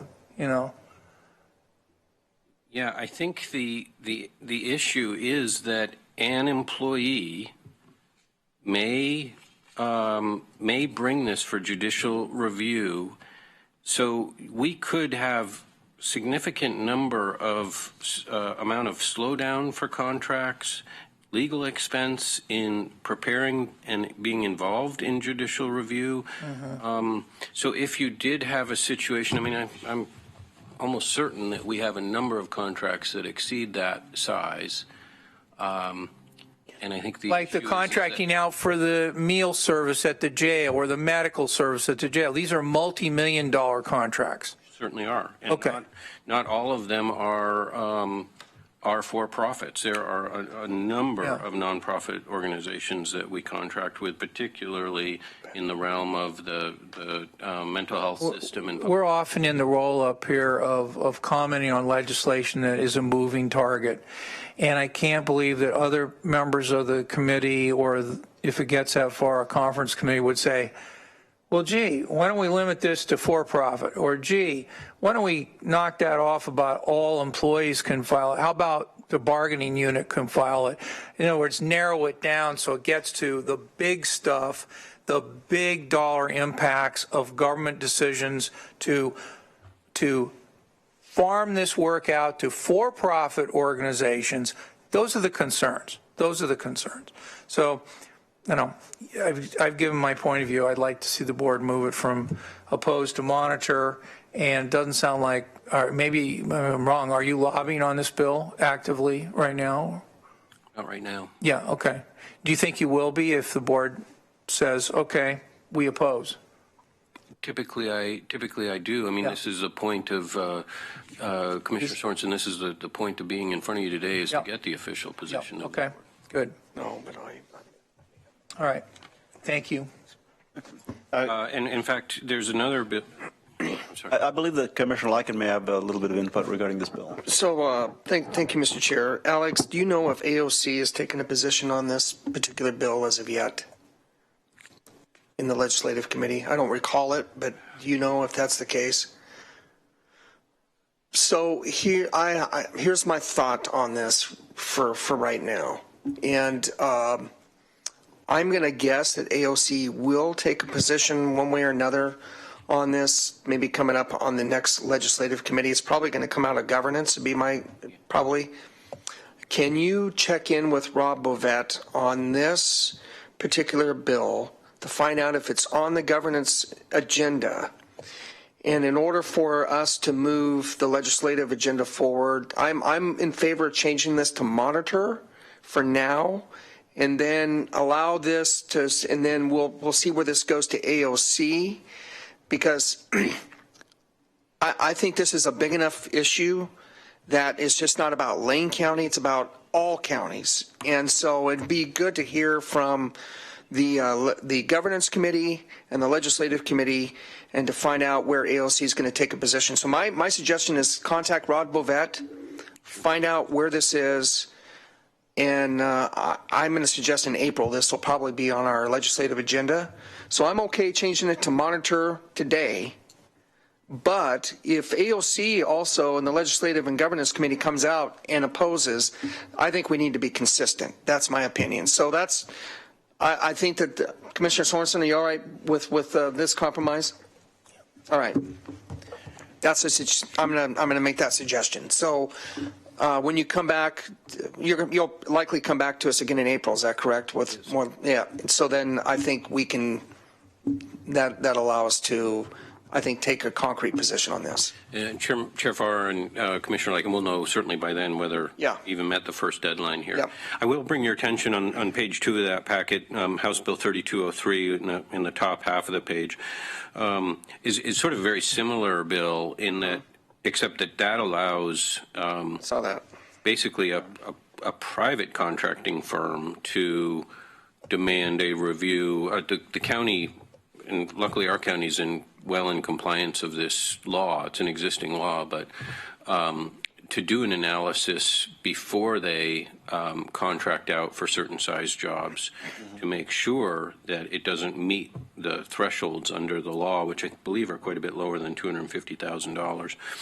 And you can see on that one there, as I indicated, there is a large work group that's working on trying to find acceptable language on that one. But the position of the recommended position was to oppose the introduced version, because a lot of times we don't, that's all we know. Yeah. You know, even if people are working on amendments, we still haven't seen the amendments. I'm not aware of a similar work group have been established and sort of working towards a solution, an agreed solution to an issue, the way on 294, the way we are seeing on House Bill 3203. Thank you, Mr. Kyler. And a little bit ago, you asked me how I'd like to move forward with this agenda item. We have about 20 bills in front of us right here, so we don't have time to go in depth into every one. That one was pretty important. It was important to Commissioner Sorensen that we discuss that. And this is not an order or a motion. It's just a report. So you're comfortable, we're all comfortable with your monitoring as opposed to opposing on that one, and for the interim. Yeah. Commissioner Sorensen. How much more time do we have on this agenda item? Minus 5 minutes. Okay, I'll just make this quick then. House Bill 3357, the first bill on the whole list. Yesterday at the Housing Policy Board, there was a discussion of this bill, and was explained by Mr. Van Landingham, who's a member of the Housing Policy Board, that this bill was coming up fairly soon, and that the residential real estate people were heavily lobbying against the bill. Their lobby group was lobbying against the bill. It would provide for an additional fee that counties could add for recording documents, and they were upset about the amount of increase, and they were also upset about where the money would go. And it sounded like it was going to be a fairly pitched battle. They added that Mr. Bovet from AOC was heavily lobbying for the bill to allow counties to do this. Mr. Kyler, this is one that we do need to discuss. Yes. 3387 and 3557. Yeah. If I may, just 1 second, there is a little bit of a Commissioner Sorensen called it a pitched battle on this. I don't think it has to end up as a pitched battle. So can we move forward with that? Go ahead. Yeah. No, Commissioner, Chair Farr and Commissioner Sorensen, you've got it just about right. Although Rob Bovet from AOC and I did talk, in fact, before we both put in testimony on this measure. This one, AOC took a very strong position on this one, only to support if amended, because that provision of money that is now earmarked for affordable housing also has a provision in it that says that that add-on for affordable housing is exempt from the administrative fee that a county recorder may collect. And that's the issue, is that AOC believes that's actually an unfunded mandate. And so we both put in bills that said, we love this bill, except for the lack of that. So we would support the bill, we would mightily support the bill if it were amended. It was unfortunate because the realtors got up and sort of, took issue with what the testimony that Mr. Bovet had provided. And then when pressed, however, by the chair, said, well, we would oppose the bill even if you did roll over the counties on this particular one, because they don't like the added cost, particularly the added cost. So it's sort of an interesting dynamic. I think this bill has a steep hill to climb. It's a revenue raiser. I don't know that the advocates have a path forward through it.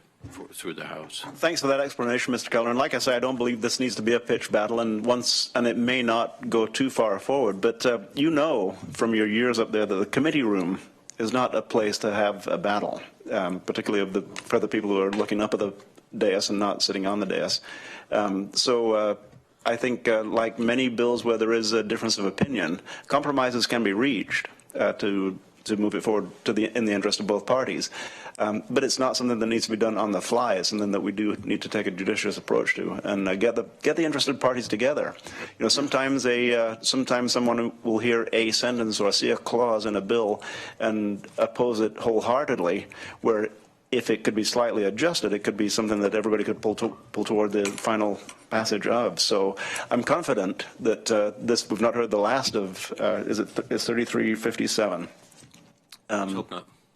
And that this is something that will go on as we move down toward the, now the session is, by law, ends by July 31, is that correct? July 8. July 8, okay. Of course, they can vote to extend it. When I was there, we lasted till almost September one time. Yeah. So I like the new rule. Please don't remind me. I was in 3 special sessions. Well, we had 6. That's more.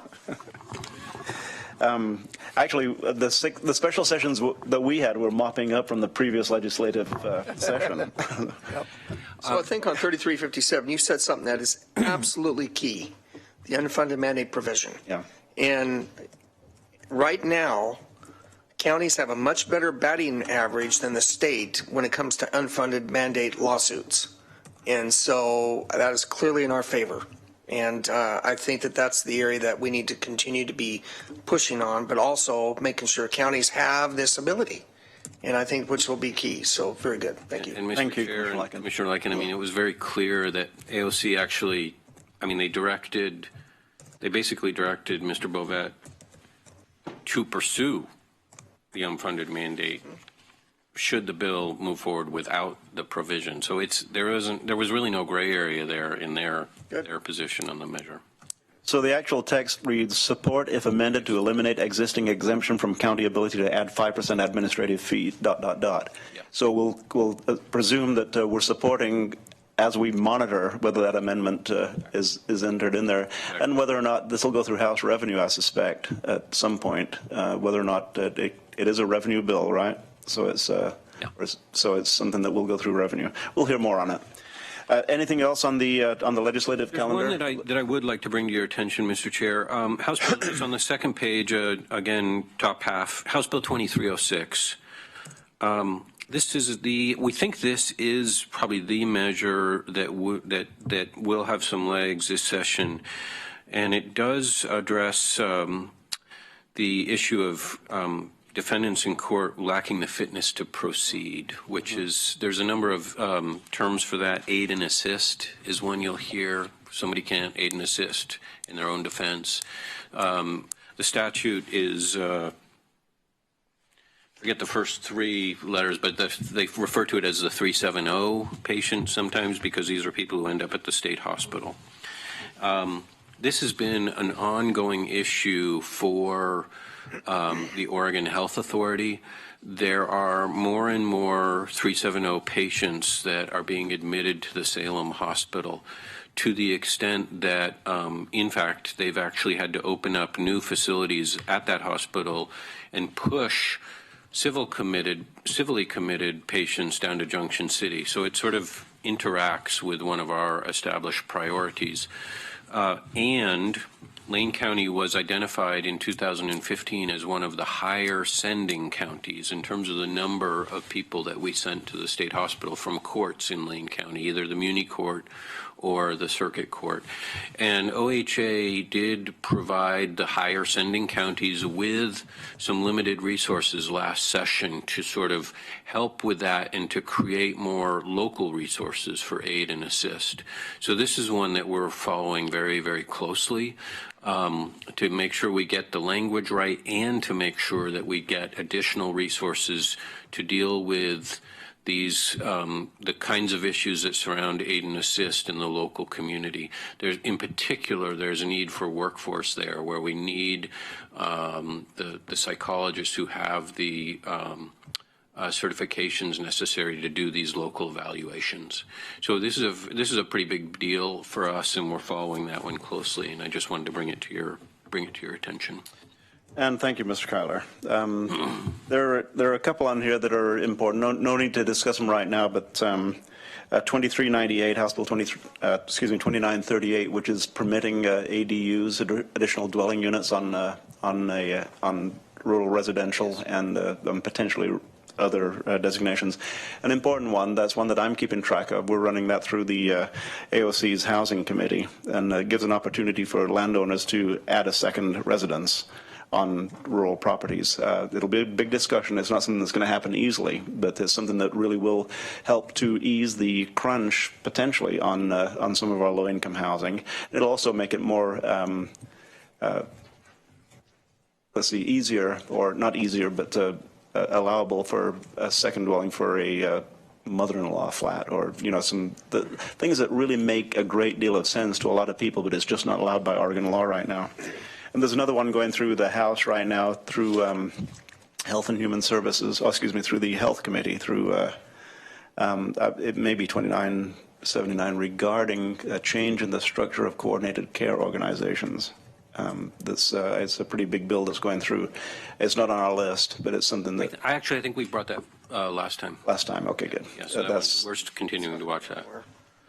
The other one that is related to housing, Senate Bill 968, in a way, is on page 2, is another one that has to do with the mortgage electronic recording system. That's a pretty big deal for, we're probably losing a fair amount of revenue for affordable housing because of the way that system works. Well, thank you for this report, Mr. Kyler. Keep us informed. If I could, Mr. Chair, I just also wanted to bring your attention to attachment B, which is the sort of status on the top tier, middle tier, and third tier issues that we have been working on. And I don't know that I need to really go over them too deeply, but because I have put in bold where the situation lies, there's one update that you probably ought to know about, which is in our mid-tier priorities. We have recreational immunity. And that we've been watching and waiting for a bill to be, we knew what the bill was, Senate Bill 327. There was a lot of negotiations going on behind the scenes. That's finally been scheduled for a work session on Thursday of this week. So that is really good news. We're going to see that get unbundled. Public health modernization, also on that page, has got a hearing this week, so that's a good thing too. But I would like to also bring your attention to, obviously our first priority is the county courthouse bonding request, and there was a bit of a wrinkle earlier this week, I guess late last week, when it became apparent that one of the proposals on the table regarding the Elliott State Forest was that there is a pitch being made by the governor to seek $100 million of bond funds to essentially support the school system with money that would have normally come via the Elliott. These are the same bonds that county courthouses would utilize for their revenue. The same bonds that the U of O is seeking for the Knight Research Center, the same bonds that the Central Oregon Cascades West arm of OSU is seeking. So there's a lot of focus on those dollars. I understand that at least some of the people involved with the Article 11 Q bond requests have written to the governor to express their concern with this use of this mechanism. And it may be something for the board to continue to explore whether or not you want to weigh in on this. But our request is relatively minor, $5 million. Yeah. On the other hand, it may be those kinds of requests that would sort of receive the first brush off in order to have this proposal leapfrog into everything. And I know we're in close communications with Multnomah County. They've got a $95 million request, and they're sort of contemplating whether or not they want to reach out to the governor's office on this issue. So I think they're sort of in this same space we are right now. Is, well, do we actually put some thoughts onto paper and submit them to the governor's office with respect to this proposal, which obviously also involves the treasurer's office and the Secretary of State's office, as they are the three members of the State Land Board.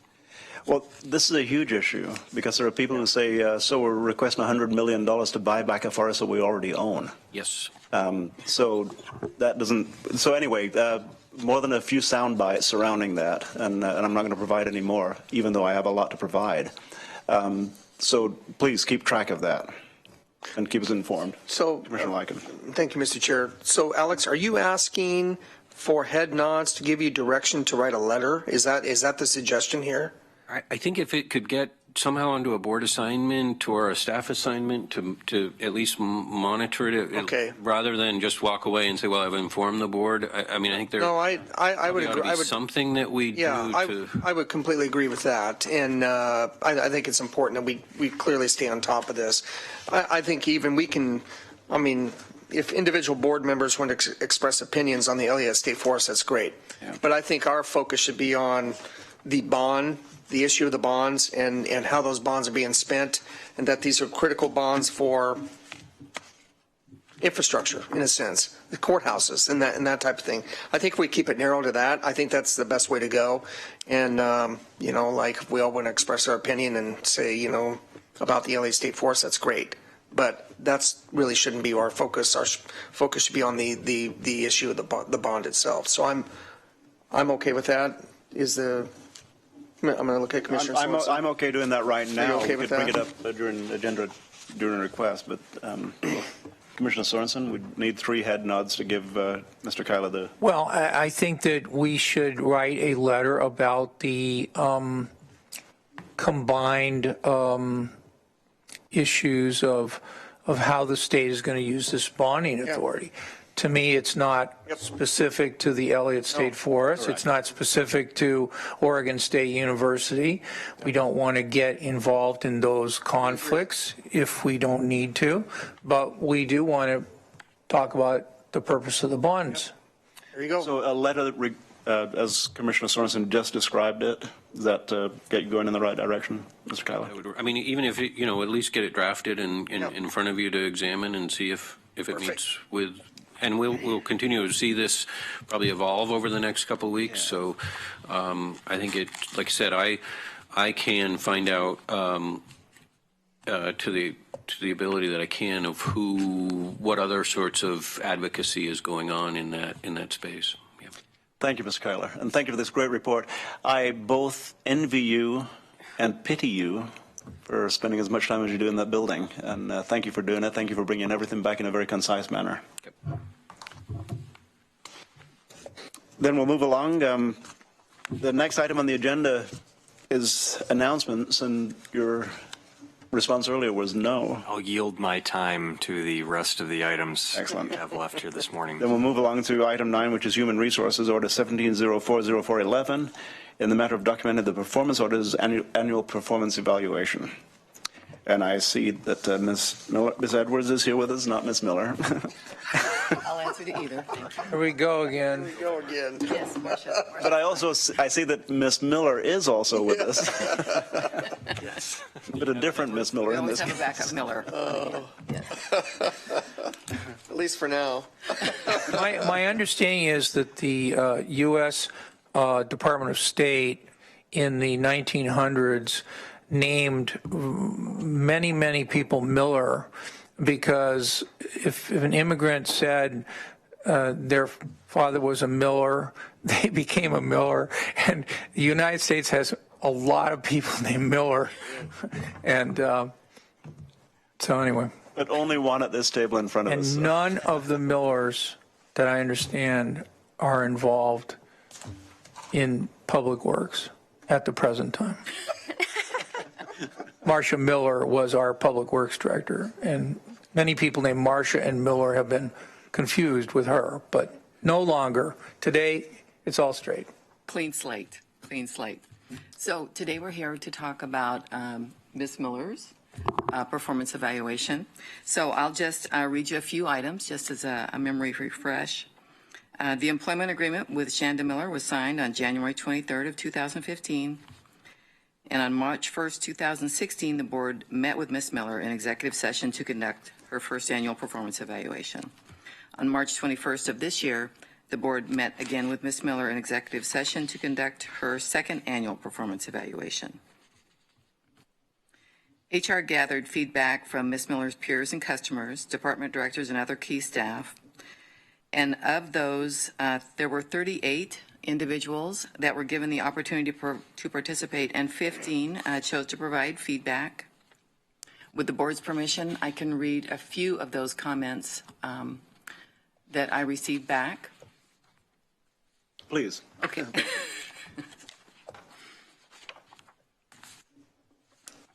Okay. I'll just read a few of them. The first one, real performance auditing is new to Lane County, and I cannot think of a more skilled person to establish this function. Shanda focuses heavily on efficiency, quality, and process improvement, as that is a large part of her job as a performance auditor. Shanda provides exceptional customer service to both internal and external customers. She is timely with information and communicates effectively.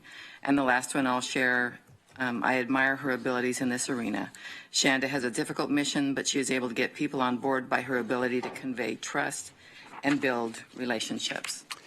Could you read somebody else's comments other than mine, please? I'll see if I can find them.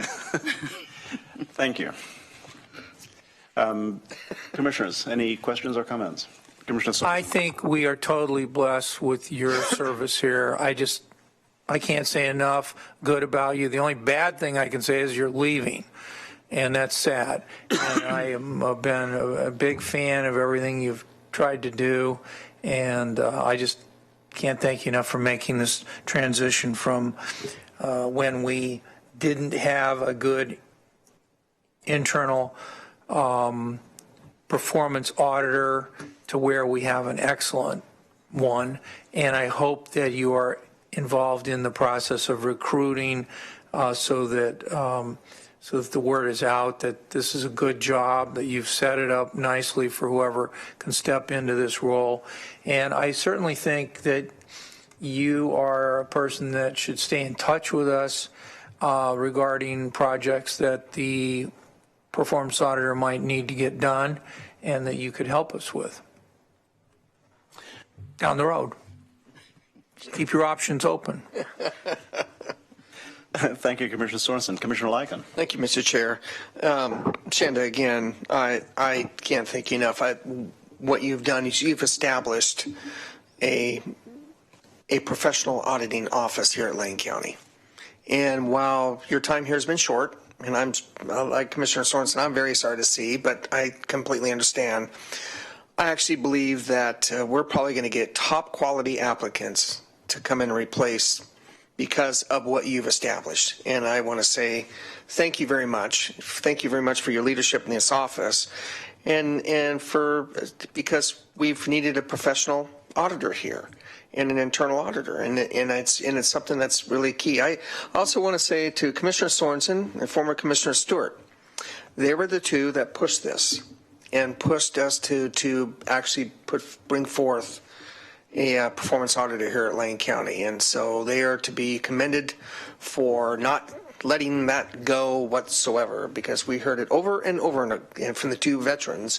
And but I think it's not done. It absolutely paid dividends. And so thank you for that. And I wish you the best on your next journey in life. It sounds actually very exciting, but I think while it's short, your legacy here will be pretty significant. So thank you very much. Thank you, Commissioner Lycan. And, I want to point out that after Commissioners Stewart and Sorensen pushed us to move forward with the Office of the Performance Evaluator, they pushed Commissioner Lycan and I into the search committee. And, the two of us, along with then Sheriff Tom Turner, searched far and wide. And we were obviously very successful in choosing you for the job. I got to tell you, Shanda, when we hired you, when you were hired by this Board of Commissioners, we didn't really fully understand or know what the job was going to be. We relied on you to help us to define the job, and you did. You came forward with a work plan, you came forward with a strategic plan, you came forward with the lane manual adjustments that have really surrounded the office of the performance evaluator, which is what we have now. And as we look for your replacement, which we'll talk about in a few minutes, we have an office. We no longer just have a title. We actually now have an office that we're recruiting for, and it's a wonderful position to be in. We only have 3 employees, and you're one of the 3. You're a third of our staff. And I'd like to say that you brought us forward through wasn't necessarily an easy road. When I say easy, I mean it was there were questions that we didn't have answers to. You brought us a yellow buck.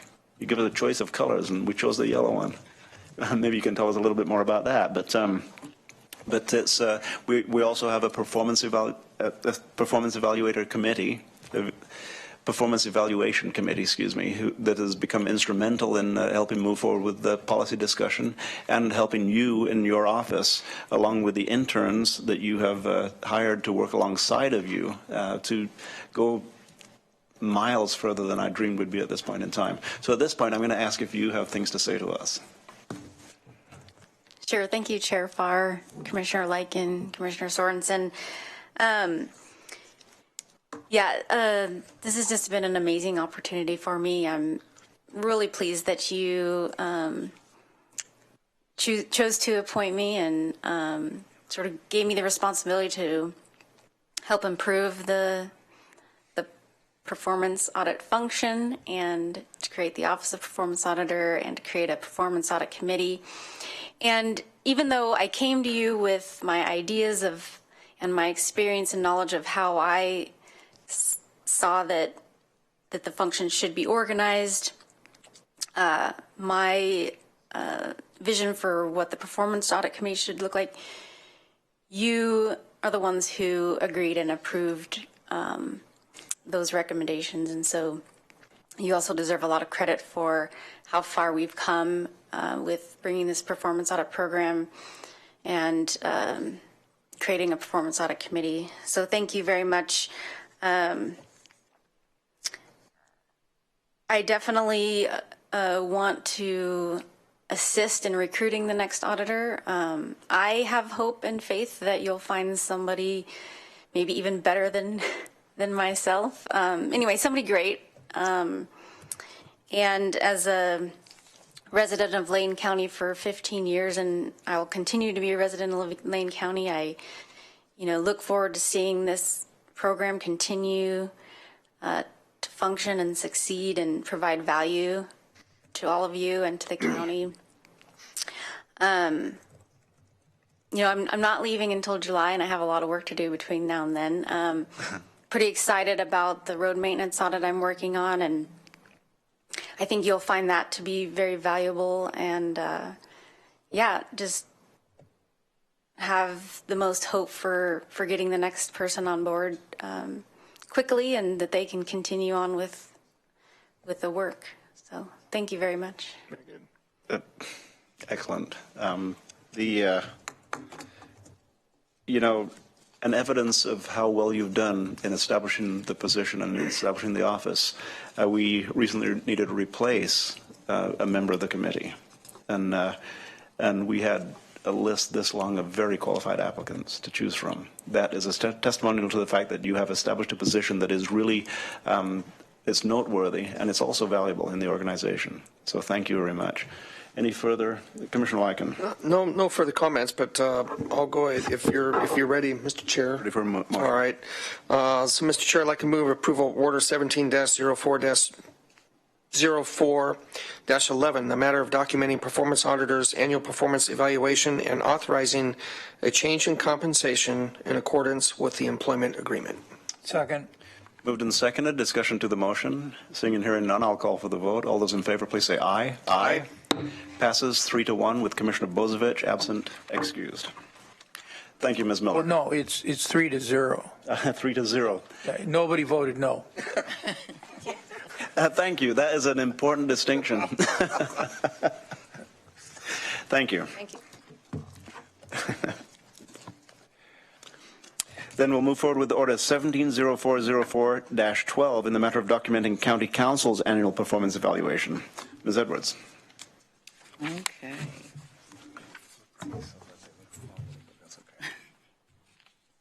Sorry, Steve was just giving me a critique. No. I just looked at the agenda. It would have made, quite frankly, a little more sense to flip the item C and put it there, and then because I'll be here for under County Council, but that's all right. So I'll just review the summary real quickly. The employment agreement with Mr. Dingle was signed on February 5th, 2013. On April 8th of 2014, his first annual performance evaluation was conducted. On July 14th, 2015, his second annual performance evaluation was conducted, and on March 1st, 2016, his third annual performance evaluation was conducted. In this year, on March 21st, the board met with Mr. Dingle in executive session to conduct the employee's fourth annual performance evaluation. 38 individuals were given the opportunity to participate, and 13 individuals chose to provide feedback. At this time, with the board's permission, I'll read a few comments. Thank you. The first one, as an employee that Steve has represented on behalf of the county, I trust and respect him. He excels in successfully achieving best outcomes for the county and protecting its interests on countless fronts. I believe Steve provides outstanding customer service and he has built a team of staff that generally strive for the same. And the last one I'll read, he is forthcoming in his opinions, and I appreciate not having to guess about where he stands on a matter, especially when my actions are directly impacted by his position. Or if it involves orange and black. I didn't say it this time. Now, you didn't miss the one that said frequently rudely interrupts the order of the agenda. I didn't have that one. Thank you. Commissioners, discussion. Commissioner Sorensen. I just wanted to say that under Steve's leadership, we have seen expanded transparency by the activities of the office in expanding what the public can learn about Lane County. I know that there was certainly a public affairs function of that website change and certainly an IS computer function, but there was also matters of substance put onto that website by your office in informing the public about the charter, the rules, the function of your office, what it means, and pending matters, before the county Office of Legal Counsel. I think that those have all been reforms that were long needed and that you pushed the projects over the finish line. I really appreciate that. Another thing that is not seen by the public is the important work of the Legal Counsel's office in educating managers at the county on how to prevent legal problems. And the public maybe sees about litigation filed by or against the county, but they don't see all the things that were prevented from becoming legal problems and expensive legal problems because of Steve's educational role and training role in the county. And last but not least, I really think that in terms of money and taxpayers, that as a lawyer myself, I know that a lot of government lawyers that are in the position of county counsel or county or lawyers for different government organizations, they often will, in my view, too quickly choose the outside counsel. They're busy and they need extra help, so they'll pick the outside counsel. Steve really hasn't done that. In fact, I would say from my vantage point, he's done the opposite. He's really reined in the costs of outside counsel. And when I first got on this board, we were spending a lot more money on lawyers than we are now. And that isn't necessarily the trend in big business, in organizations that deal with $500,000 $500 million a year, which we do. So I think not having the going to the outside counsel and having more emphasis on educating people within the county about what their legal responsibilities are has resulted in a lower cost, and I think that's inured to the benefit of the taxpayer, and I noticed that, and I appreciate it.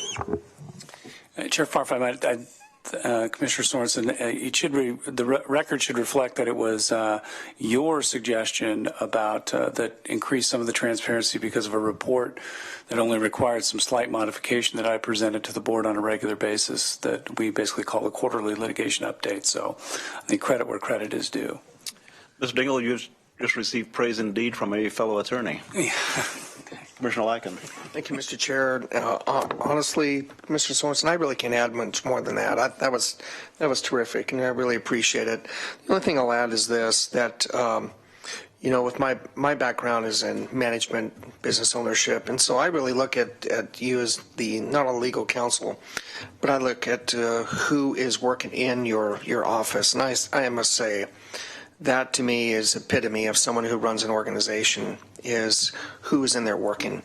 And frankly, we have a great group of legal minds that come and do the work here. And I got to tell you, I'm very appreciative. I mean, we're going to hear from Jim shortly, but I think of who you have, and what I've been impressed, because you don't always see this, is, man, it's been consistent here for a while. To see we have a great group of attorneys and they're here. Well, I know there's a couple of them that clearly they could be going out in the private sector earning a tremendous amount more if they moved into a larger city, wherever the case may be. But I really appreciate their public service. So thank you for your leadership there. And I think Commissioner Sorensen really summed up your work tremendously. So thank you. Well, Chair Farr and other members, I do want to say that it is. While it is my evaluation here today, clearly the work that is performed in this office is part of a team, and that's everybody that's on the team. And I appreciate, Commissioner Lyken, your comments, because we do have, in my biased and humble opinion, a first-rate legal team. The people of Lane County are extremely lucky, and to Commissioner Sorensen's point, they get a very, very good return on their investment and value in terms of the service that they receive. Yep. Thank you. My fellow commissioners have left me with very little to say. I cannot speak as an attorney, but I'd like to speak a little bit to Commissioner Lyken and what you just mentioned regarding your staff. We have Mr. Cheney sitting in the audience here today. He's going to be presenting to us soon.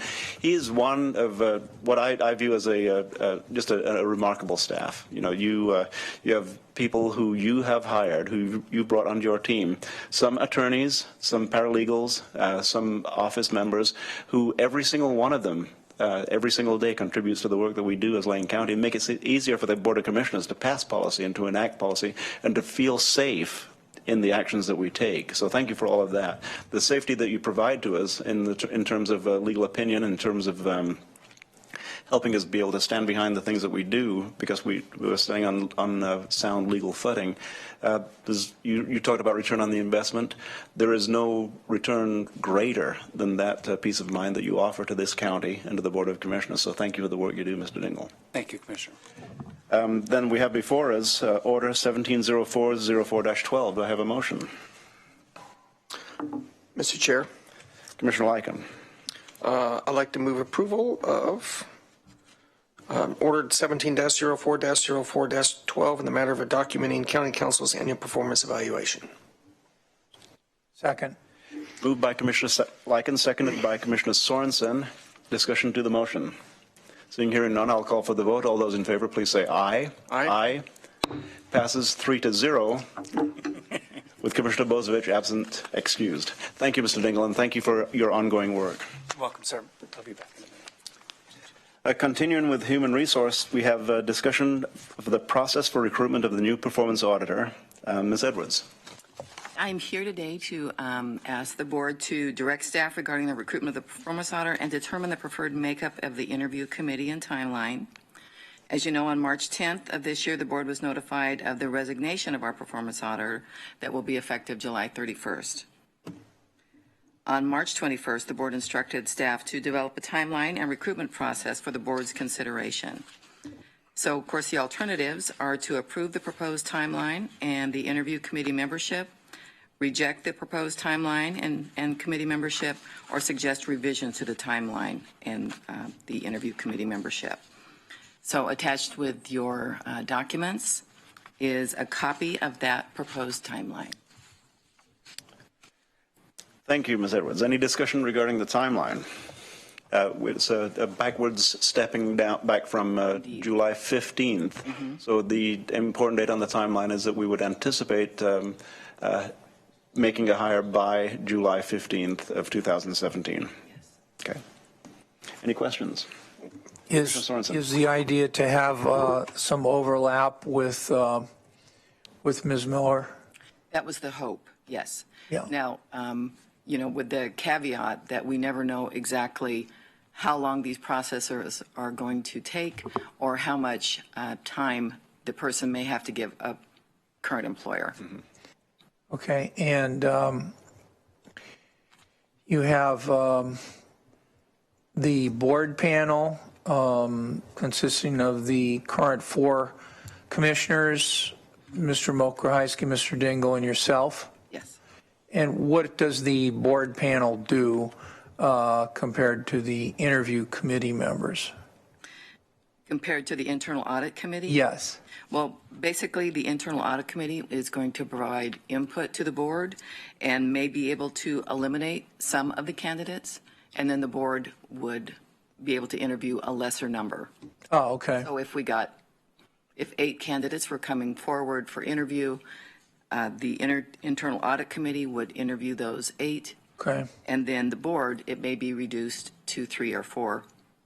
Okay, and is Ms. Miller part of that or not, because she's not a ex officio member of the internal audit committee? She certainly could be. Yeah. That was the only thing I wanted to, you heard me praise her earlier and hope that she could be involved in the process. So the only change I would make in this is to, even though she's probably not a member of the internal audit committee, I would say that this is an opportunity to take advantage of her expertise. Certainly. Yep.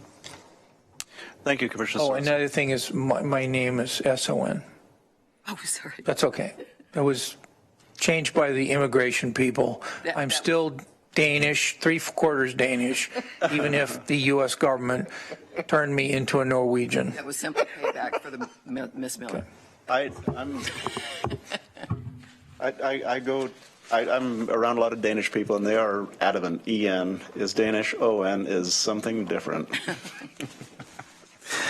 Thank you very much. Commissioner Lycan, you've already said your piece. And I just want to add that the Performance Audit Committee did get involved in the process that you've just described and did recommend their particular role that you have described. Yes. So looking forward to the process. And with the July 15th as our deadline, the caveat that's added is that we may have hire someone who does require an extended notice to give to their current employer. I would hope so. I mean, that's to me, that's a sign of a process working well. If you get somebody who's good enough that they can't leave their job tomorrow. Can we revoke her status? Well, it's in our power, right? Can you get reimbursed on the tickets? She doesn't have to come back to work after that date, but we could make her an offer she couldn't refuse. Okay.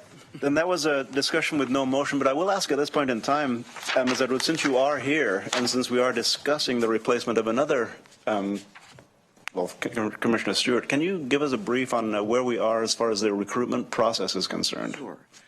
Actually talked with my recruitment staff this morning, and we have now received 11 applications for the position of commissioner.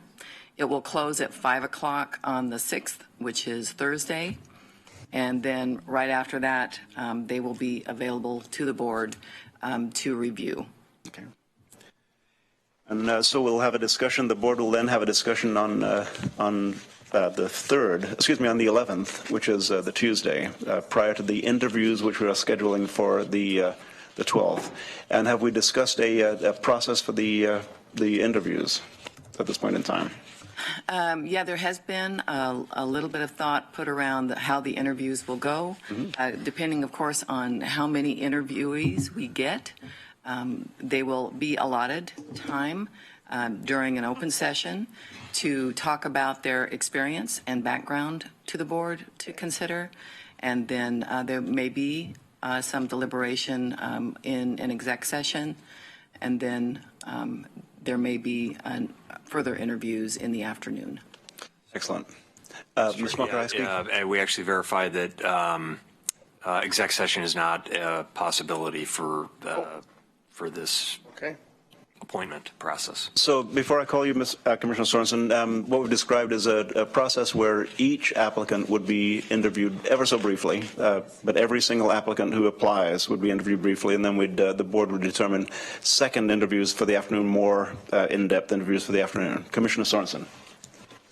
Thank you. As my understanding is that as of 10:30, we had 9 applicants, and I've received 2 more emails from people that said that they were about to submit their applications. Assuming we get to 15, that's an estimate by Thursday. Is it 5 o'clock or 6 o'clock? 5 o'clock. 5 o'clock. By 5 o'clock, then on the following Wednesday, are you proposing that we take the total number, whether it's 15 or 9 or 10 or whatever it is, and have all of them come in for a short period of time on the 12th? So it's a big day, all day on the 12th? Yes, sir. Everybody? Okay. Only those that end up meeting the requirements. Okay, yeah, so you'll have on Friday a day to figure out if they meet the residency requirements and the other requirements, but those are basically legal requirements. Yes, they So most of them will meet those minimums, and so we could have, say 20 people, 6 working hours, maybe 5 working hours. So we're talking, what, 10 minutes? My phone is out of my reach, or I would be able to compute this myself. Actually, 10 minutes if it's a smaller pool. Yeah. You may want to think about 5. shortening that to 5. We might have to do 5. Right, right. What is 5 times 15? 75. Okay, see, he already has his count. So anyway, what do you figure, Pat? 5 minutes, maybe? That's, what we had talked about, and this is subject to board approval, is that each candidate would have an opportunity to briefly just make a statement. And from that statement, we'd have a chance to review in open session now, not in executive session, but in open session statements, and determine how many we would wish to interview in the afternoon more in depth. That clarify that? Yeah, I think that you should just start setting up these slots, and I think that one of the mistakes that is made, which I can say from history that I have helped to participate in making the mistake, is that if you have, X minutes, you don't have any transition.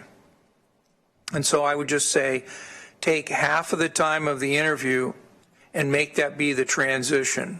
So if you think you have 7 minutes, if you think you have 6 minutes, add 3 more minutes, because otherwise you will then get way out of whack by the end of the day. The commissioners aren't very good. I'm speaking personally about myself, aren't very good with timelines. And so I think that if you're going to establish that you're going to interview, we're going to try to interview, 12 people in one day, we better be very realistic about what it is.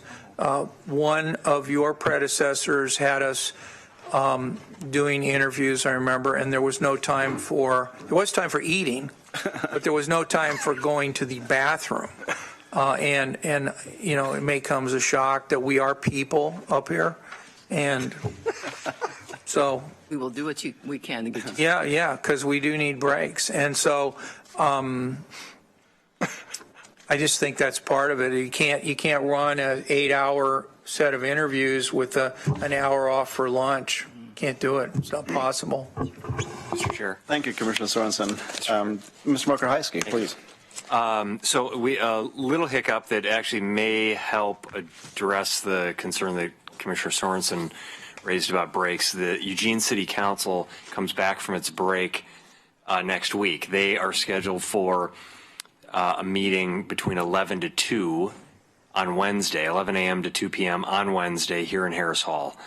So a couple decisions. We won't have Harris Hall from 11 to 2, and we won't have Metro from 11 to 2. So we're, I think you want to think about the time you would want to start and end in the morning on Wednesday, and then potentially so you could go from 8 to 11 or 9 to 11, do initial interviews then, and then take a break from 11 to 2, and then go from 2 to 1 whenever for the afternoon session.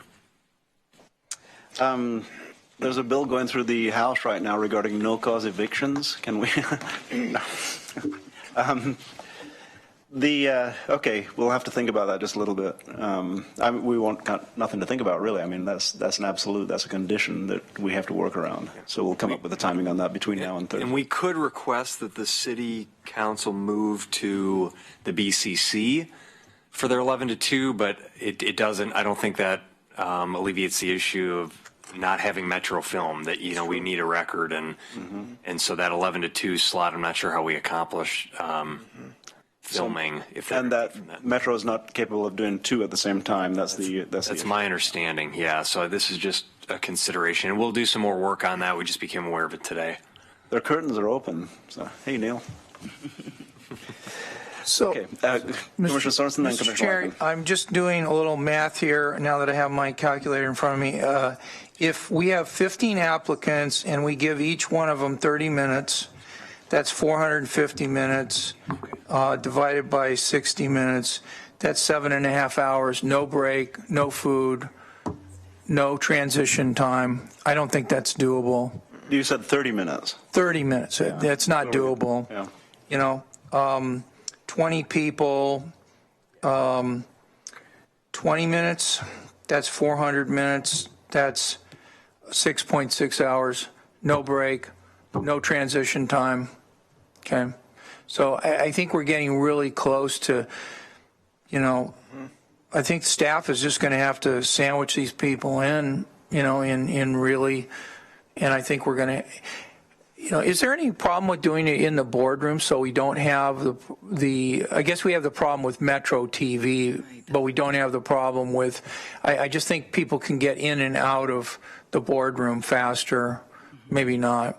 It's not something that the public will typically want to come in and watch. They'll want to watch it on TV. What do you think of that? What's the pros and cons of here versus there? Yeah, I think the only drawback is the access to Metro TV. Yeah, we could go that much longer and start that much sooner when the television access is there. Mr. Chair, so we can, I think what we need to do is work on coordinating with the city and see if they would be amenable to having their work session in the BCC, if that's what the board wants. I mean, the reason we contemplated, you did the sheriff's interviews in the BCC, but you only had 2 candidates, and you only had a handful of members of the public. I think we're anticipating a larger number of candidates and potentially more public interest in this one, so you may want to accommodate for a larger room for that. So we'll coordinate with the city to see if they have flexibility on the location of their work session, and then we did verify that we can have Metro record. They can record 2, they can only webcast 1, so 1 will only be live, webcast live, and we'll have to work with the city to determine, sort of, I guess, depending on the issues that are being discussed, which entity should be live webcast, but we can do a recording. So you want to think about how long you want to break in the middle. I guess it seems like we could go till noon, or you could go a little past 11. You could start at 1:30 if you wanted to, and we can work through that. So we have a few details to iron through, but currently we've eliminated executive session, so we're currently posting for next Wednesday, the 12th of April. The board will begin meeting at 9 o'clock for interviews and deliberation. That's all, and that is open-ended. No breaks will be noted on that at this point in time.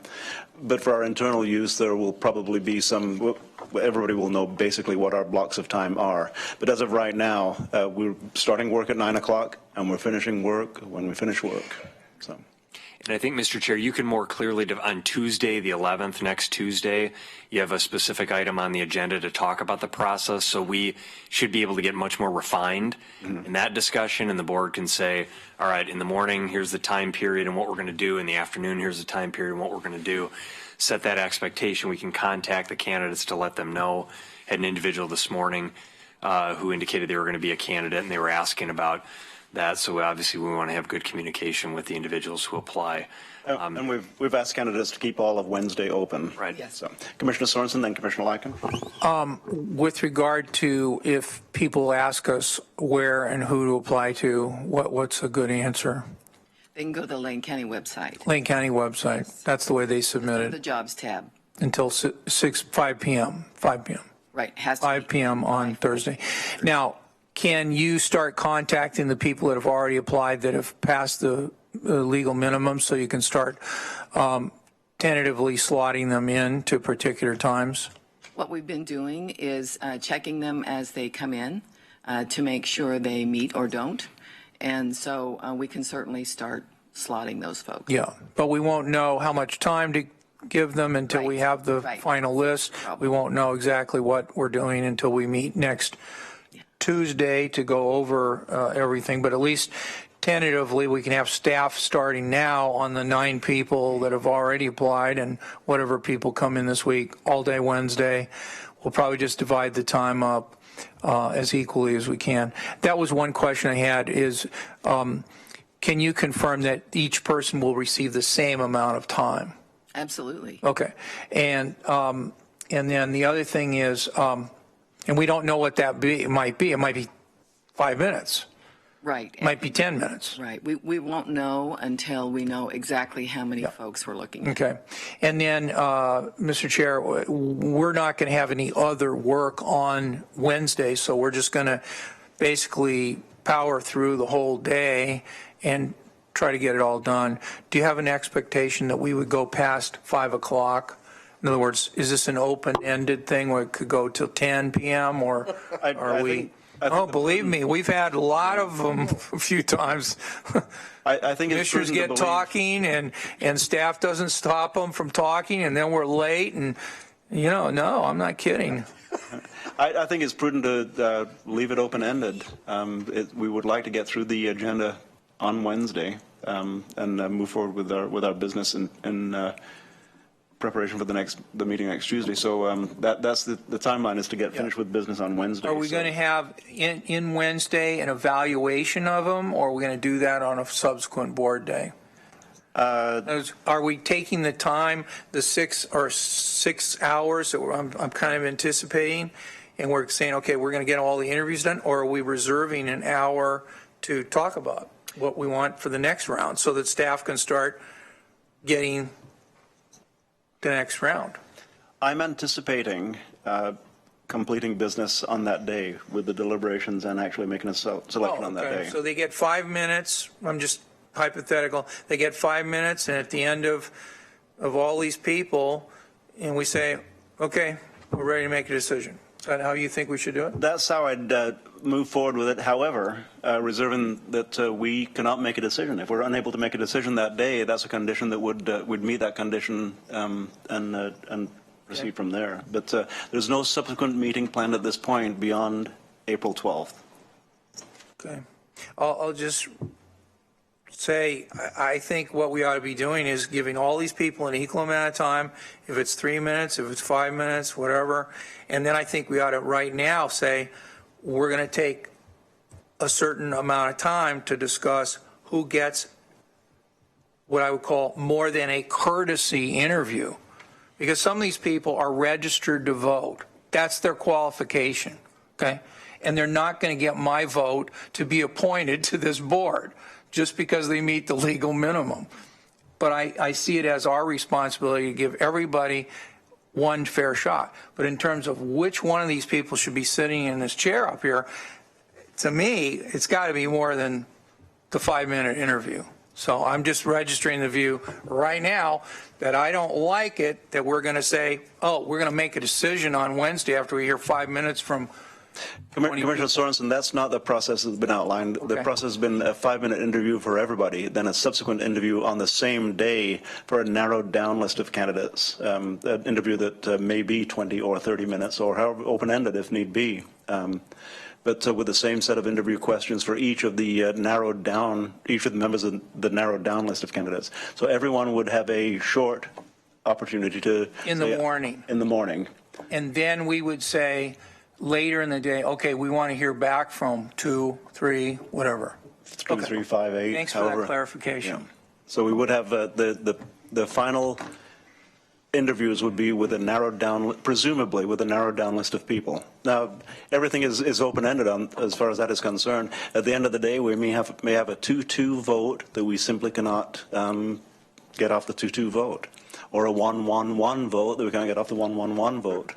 So any eventuality we have to be prepared for. But as of right now, April 12th, Wednesday, is the day that we have scheduled for one discussion, one interview with each candidate who has applied and qualified, and a second interview with a narrowed down list that would be more asking questions. The first interview would be more just an opportunity for the candidates to present themselves, present their qualifications, and give us a chance to see who they are and witness their demeanor and their ability to address the board. Is that clear? Yep. Okay, is that clear?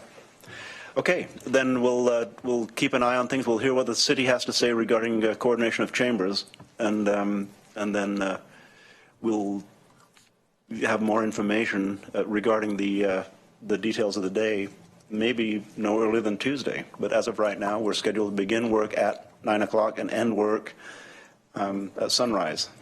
Whenever. Thank you, Ms. Edwards. And Mr. Chair, just one clarification. All of this will be done in public, that's correct? So no executive session on deliberation. Very good, thank you. Thank you. Other than there will likely be a recess for lunch. Yeah. So. Commissioner I Swenson. hesitate to use the term one final question, so I'm not. Can Ms. Ashbridge put out those rules that were just announced? Can we get that out to the public on how we're going to do that? Because I think that would be an improvement over what we've done so far, and we couldn't put that out until we had this discussion today. I'm just wondering if we can get that.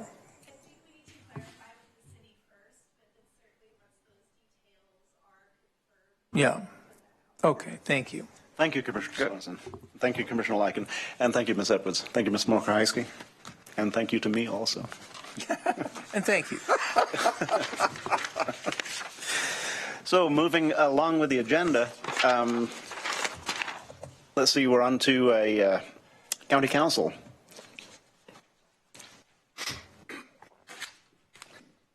And while you're setting up, I do believe we do have an extended executive session this afternoon, which will not happen this morning.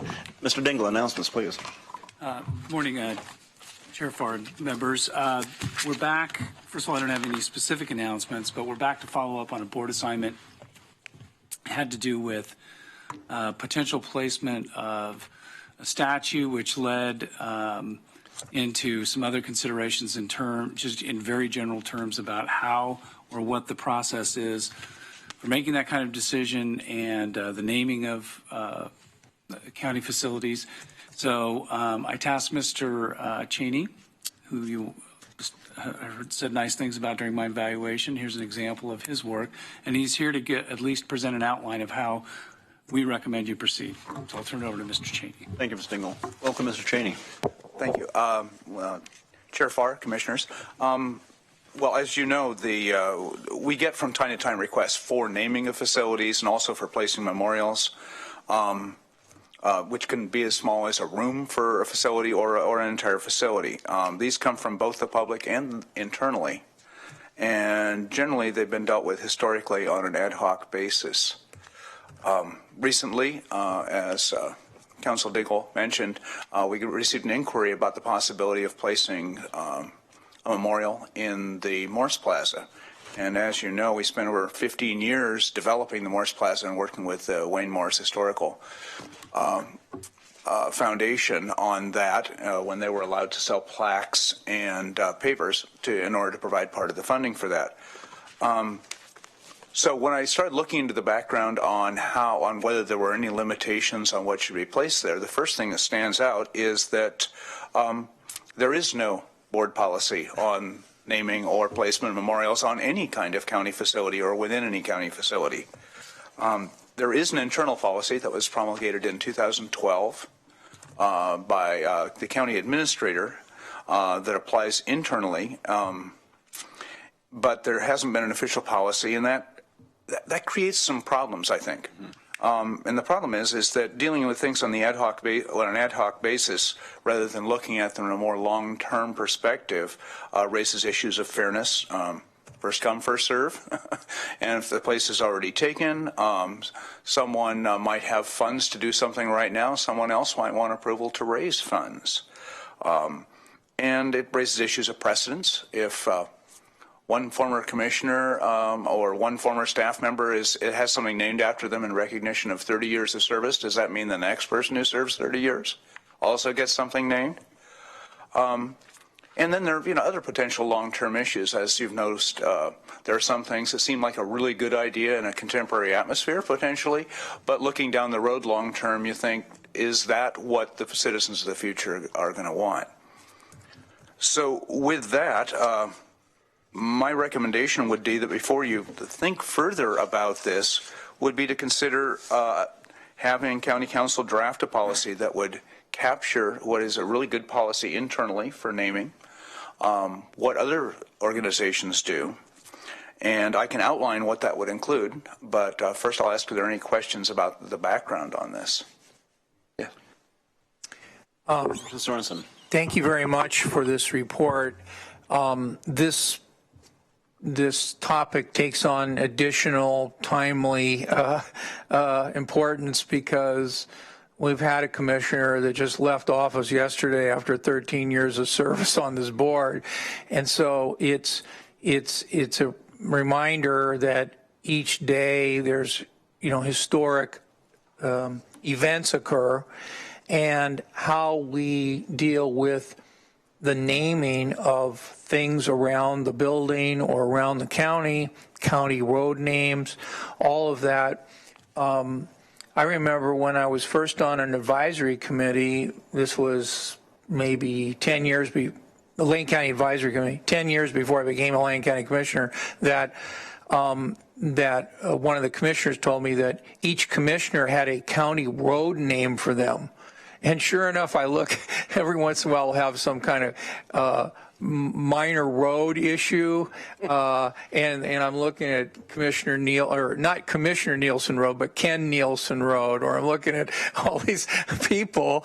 Well, how did they get the road named? Well, these minor roads were named for these commissioners. So, we have the Mike Gleason Atrium at the Lane Event Center, named for the former Lane County Lane Event Center manager. Or we have the Bob Straub Room, named for the former governor and former Lane County Commissioner Bob Straub. So it's really all over the place. And to say it's a mess, I think, would be a little inappropriate, because it's not done without some care. But on the other hand, there's not a lot of consistency. There's not a lot of policy here that you could tangibly identify, at least as it applies to the issue of what started this, where a former staff person said, I really like the commissioner I used to work for, and I think he should be honored. Well, yes, he should. And he was honored, but not perhaps in the way that the person wanted. And so I guess I would say, yes, we should have you go out and take a look, because at least that'll help us in the future. and will be a guide. And maybe in the interest of transparency, you can put your opinion up on the website so that it'll have a little more permanence. So that's my view, is that we should be thinking about that when we have people that, you know, have done something significant for the community, you know. And there was a lot of controversy about the Wayne Morse Free Speech Plaza. It eventually became something that was more mainstream. But for example, at the same time of the Wayne Morse Free Speech Plaza, the city was asked to change the name of 13th Avenue. What an unlucky number for an avenue leading to the University of Oregon. Sounds like it was an OSU person that named it. Like, that's the entry point to the U of O, 13th. So there was a big proposal. Oh, well, you know, that's a bad street. People don't like it. They don't like the name. So let's change it to, you know, Wayne Morse Boulevard or whatever. Wayne Morse, no, city refused. The county did the thing. You know, so times change. Could be worse. In West Eugene, we have Unthank Way and Havature Way, Yep. Which were named by developers, I do believe. Unthank was an architect. He was a great architect, as a matter of fact. I looked that up. Yeah. Commissioner Lycan, anything? Okay. No. Then what I'm going to suggest, Mr. Cheney, and comment on this if you will, we do have a policy and procedure committee that doesn't meet too frequently. We don't have issues come up very frequently, but we do have a couple of issues that may be pending before the policy and procedure committee. We could put this in front of that subcommittee of the board to work through it and ultimately make a recommendation to the board as to how we do that. That committee just happens to be Commissioner Lycan and I. So would that be an appropriate venue for this, do you suspect? I do. Chair Farr, I think that would be a good initial screening process, and I believe that our in my conversation with Mr. Cheney, I think our hope is that what we would eventually, hopefully, produce would be a manual. I don't know that it needs to be a code. I haven't thought that through, but essentially there would be a consensus reached by the board in terms of the policy, and we would hopefully avoid some of these issues that inevitably develop when you have an ad hoc, which is Latin for no process, when you have a process like that. So, and I don't see that there's any particular rush for this, but we can certainly get started, and the Policy and Procedure Committee would be a good initial screen, I think, and set up some of the decision points. Then we can move forward with that, Mr. Cheney, if that works for you. That sounds good. That's the main thing here is that our Office of County Counsel shouldn't be setting policy for you. And so I think the main thing here is to identify what are the criteria that, in terms of such things as, you know, the relationship between a proposed memorial and the place where it's being asked to be placed, some things like that, so that there can be some policy that comes from decision makers that are responsible in the public forum as to direction on the policy. Once we know what you want, we're really good at filling in the blanks. It's to create something that I think will carry out the policies that you want. Then we'll move forward on that in that direction, and which actually moves us into item 11A. So, Mr. Cheney, thank you very much for the presentation today, and we will, Commissioner Lycan and I will discuss when we can appropriately set up a meeting in that committee. Probably not next Wednesday. I doubt it. 10 p.m. next Wednesday, perhaps. Thank you, Mr. Cheney. Thank you. Then we'll move on to item 11A, which is a discussion on Commissioner Committee assignments. Now, Commissioner Stewart has left us not only as a commissioner, but also he leaves a number of assignments that are that we ratify annually during our first meeting. And if we've been provided with a list that Commissioner Stewart has been assigned, these are the council assigned. The council assigned committees and boards that the Commissioner Stewart served on. Additionally, there are AOC and other commissioners and boards that Commissioner Stewart's been assigned to over the last few years. So we have 2 orders passed last January in front of us. You'll notice that Commissioner Stewart's, and rather than go into detail as to how to replace Commissioner Stewart on each one of these committees and boards, my suggestion is that in the meantime, if there is an alternate for the board, that the alternate act interim as the committee liaison to that board. For instance, the Metropolitan Watershed, MWMC, Metropolitan Wastewater Commission. Commissioner Stewart is the assigned liaison.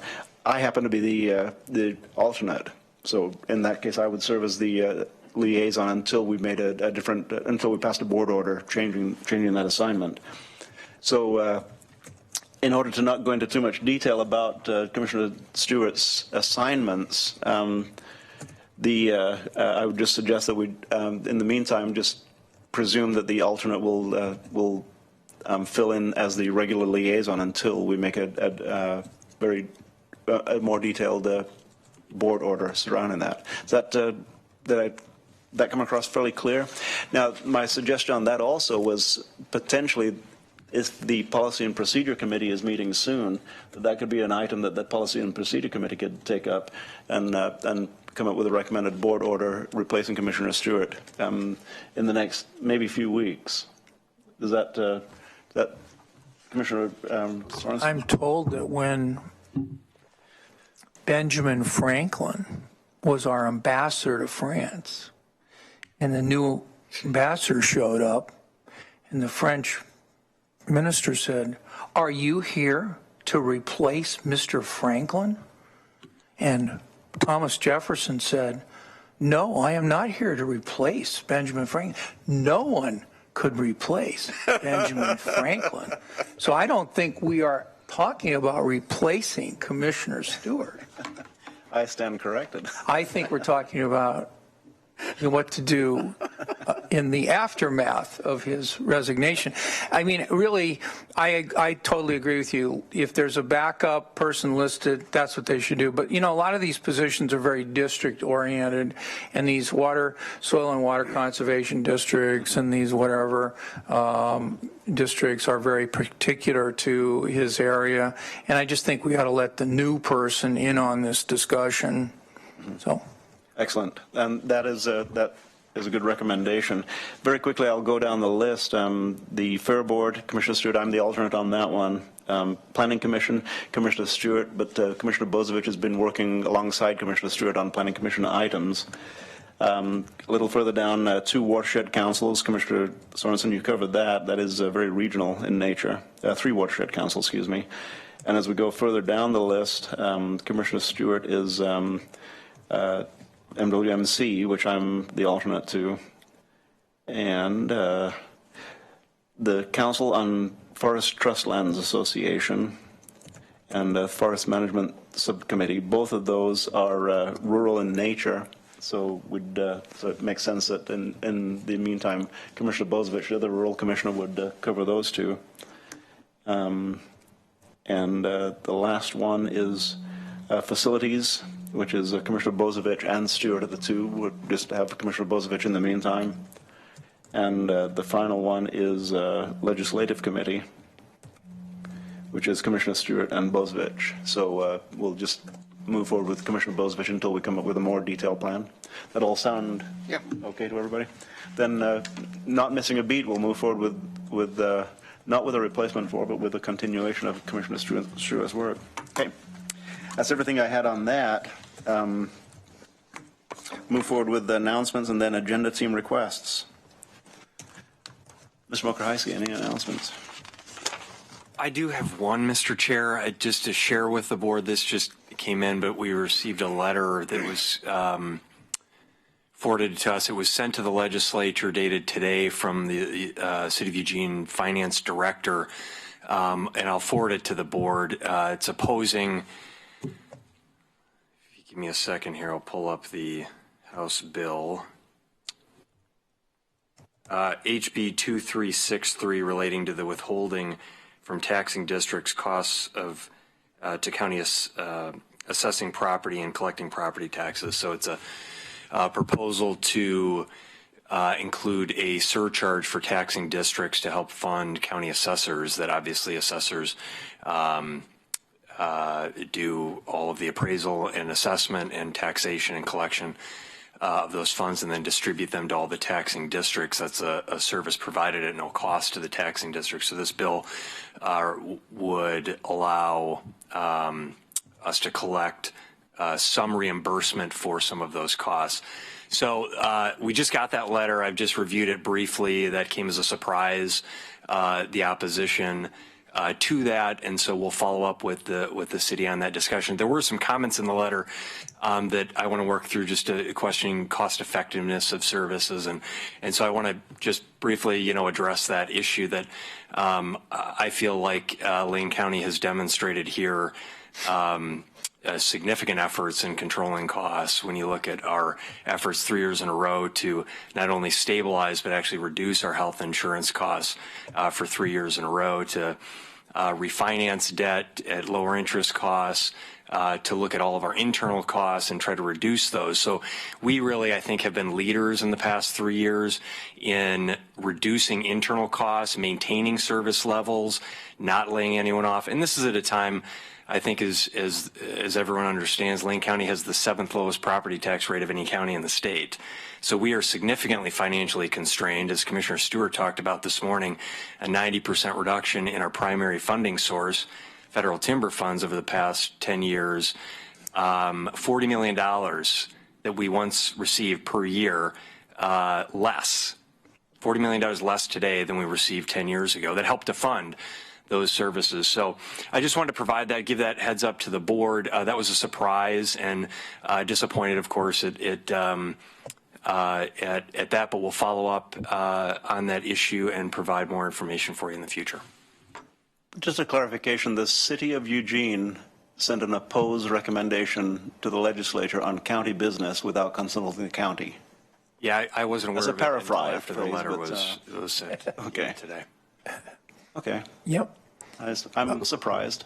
Yeah, this has been going on. I think this is one of the first things I learned about when I was going from being a senator to commissioners, that this fight's been going on between counties, cities, and school districts basically for a long, long time. And so we'll often hear that a school district writes in and says no, or we'll often see an association will say no, cities. I mean, this has been going on for like 25 years. Well, and I would just add one other comment, that we actually have increased funding for the county property tax funding for the assessor's office in the last 2 years, largely to pursue additional appraisals. And we've worked closely with the cities, particularly Eugene and Springfield, around coordinating updates on appraisals, because of our lower, reductions in staffing. It's been difficult for us to keep up with reappraisals. And so, our assessor, Mike Coles, and the assessment and taxation team have done phenomenal work, and they continue to, stretching limited resources and declines in staffing that have occurred over a decade, and continuing to provide a level of service that, frankly, is amazing we're able to do with the limited resources that we have available. So understand that people have opinions about different proposals, but we really have made an effort to coordinate and partner, collaborate and communicate on issues like this, so that we can try to find solutions and work together for the common good of both our metro area and our region as a whole. So we'll keep working on that, and as we have on other issues, we will approach the issue with an eye towards collaboration and communication and the common good for our community. Thank you, Mr. Chair, and thanks for the opportunity just to share as that just came in here. I'm going to reserve comment on that, because I wouldn't say very nice things right now if I commented. So then we'll move along. That's it for announcements.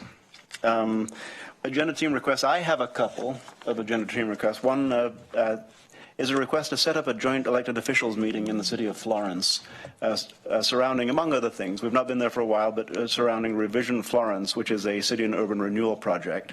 If I get 3 head nods for doing that, Ms. Jones will work on the timing of setting up a JEO in Florence with the city council from Florence. So head nods on that? Sure. Okay, so we'll go on that, Ms. Jones, if you happen to be listening. The second one is regarding one of Commissioner Stewart's assignments. Commissioner Stewart was, as the immediate past chair, was planning to attend the United Front trip this year, which is in May. And since Commissioner Stewart's not there anymore, we need to determine who, if anyone, will replace Commissioner Stewart on the United Front trip, which is May 15th through 19th this year. So any discussion, any thoughts on that? Recommendation's been made, either the vice chair from last year or the chair from this year. I recommend Commissioner Farr, Chair Farr. Yeah, me too. The trepidation that I have on that is that the May 16th falls right in the middle of that trip. And May 16th is a big day for me. It's election day. We have a levy on the ballot. Oh, we do? But it's not as if we stand outside the polls. Well, don't we have vote by mail where you could vote ahead of time? That's a good point. Yeah. It'll be good. So then we'll move. Okay. Then we'll tentatively Unless you don't want to. Tentatively, we'll move forward with that reassignment. Okay. And as far as the dates and timing, we'll cover that. And as far as the items that we're going to put forward on the United Front, one significant item came up today that we can discuss with Mr. Kyler and others regarding what is the agenda of the United Front. Okay, and if we can't do that, I'm not going. Yes. So, yeah, Chair Farr, so just a quick response to the what you received from the City of Eugene. And I think the disappointing thing here is that maybe they don't realize is that the legislature to this day has not abided by the CAFA formula since it went into place. We should probably be about 30% ahead of where we are today. Mike Coles can actually give a great explanation on that.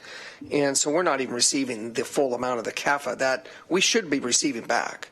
So, which is disappointing in itself. So I kind of wonder, so why another bill when all you have to do is just abide by the one that's already in place? But so be it. I'm disappointed that you didn't even, it sounds like you didn't even hear from the city manager on this one, that this was happening. Okay, so that's fine. And then Envision Eugene is scheduled when? Okay. Anyway, and real quickly, a couple of announcements, Mr. Chair. And so I have been asked to step in to fill Commissioner Stewart's spot on the board of the Associated of Oregon ONC Counties. And I talked to several folks, and I said I would go ahead and do that. If the board so chooses, so it's up to them. And but I put my name in the hat. One other thing I would like to share. It's pretty exciting news. It affects our local incubators, and so I sit on the Eugene Rain committee, and so the merger is for the most part complete. So Fertilab and Eugene Rain are merging and into one under the name of Rain Eugene. And for those who so Fertilab is a startup incubator, and that's where their idea is that they're to help entrepreneurs develop their ideas and to work collaboratively. Rain Eugene, on the other hand, is the startups accelerator that is where they're generally farther along. So instead of having one and another, they merged, and which made a lot of sense. And I think it has an opportunity to really bring more bang for the buck. And so it's pretty exciting stuff that's happening. So that's going to be in place. And Fertilab actually does a very good job of raising money. Yeah. They're actually very, very good. And so that's a big part of that will be helpful, I think, for both organizations. But that just happened. So we'll see where see where it goes, but I think it's, I think there's some really golden opportunities there. That's what I've got. Thank you. Thank you. I had a chance to visit Fertilab. It's amazing what happens inside of the rather Spartan interior of the facility. Then we'll move along. We'll review assignments later this afternoon, Mr. Mokrahajski. Any other business at this point in time? We have no call for executive session this morning. We'll have an extensive executive session after the Public Works items this afternoon. Mr. Mokrahajski? I have asked Mr. Elsey, our Public Works Director, to sit in at on the 1:30 for the 2 Public Works items. I have another meeting that had to get rescheduled from noon today, so I'm going to attend to that while he sits in there, and then I'll be in executive session with you this afternoon. So the gavel will be recessed, and we'll be reconvene at 1:30 for regular session, 2 Public Works items, followed by an executive session. We are recessed.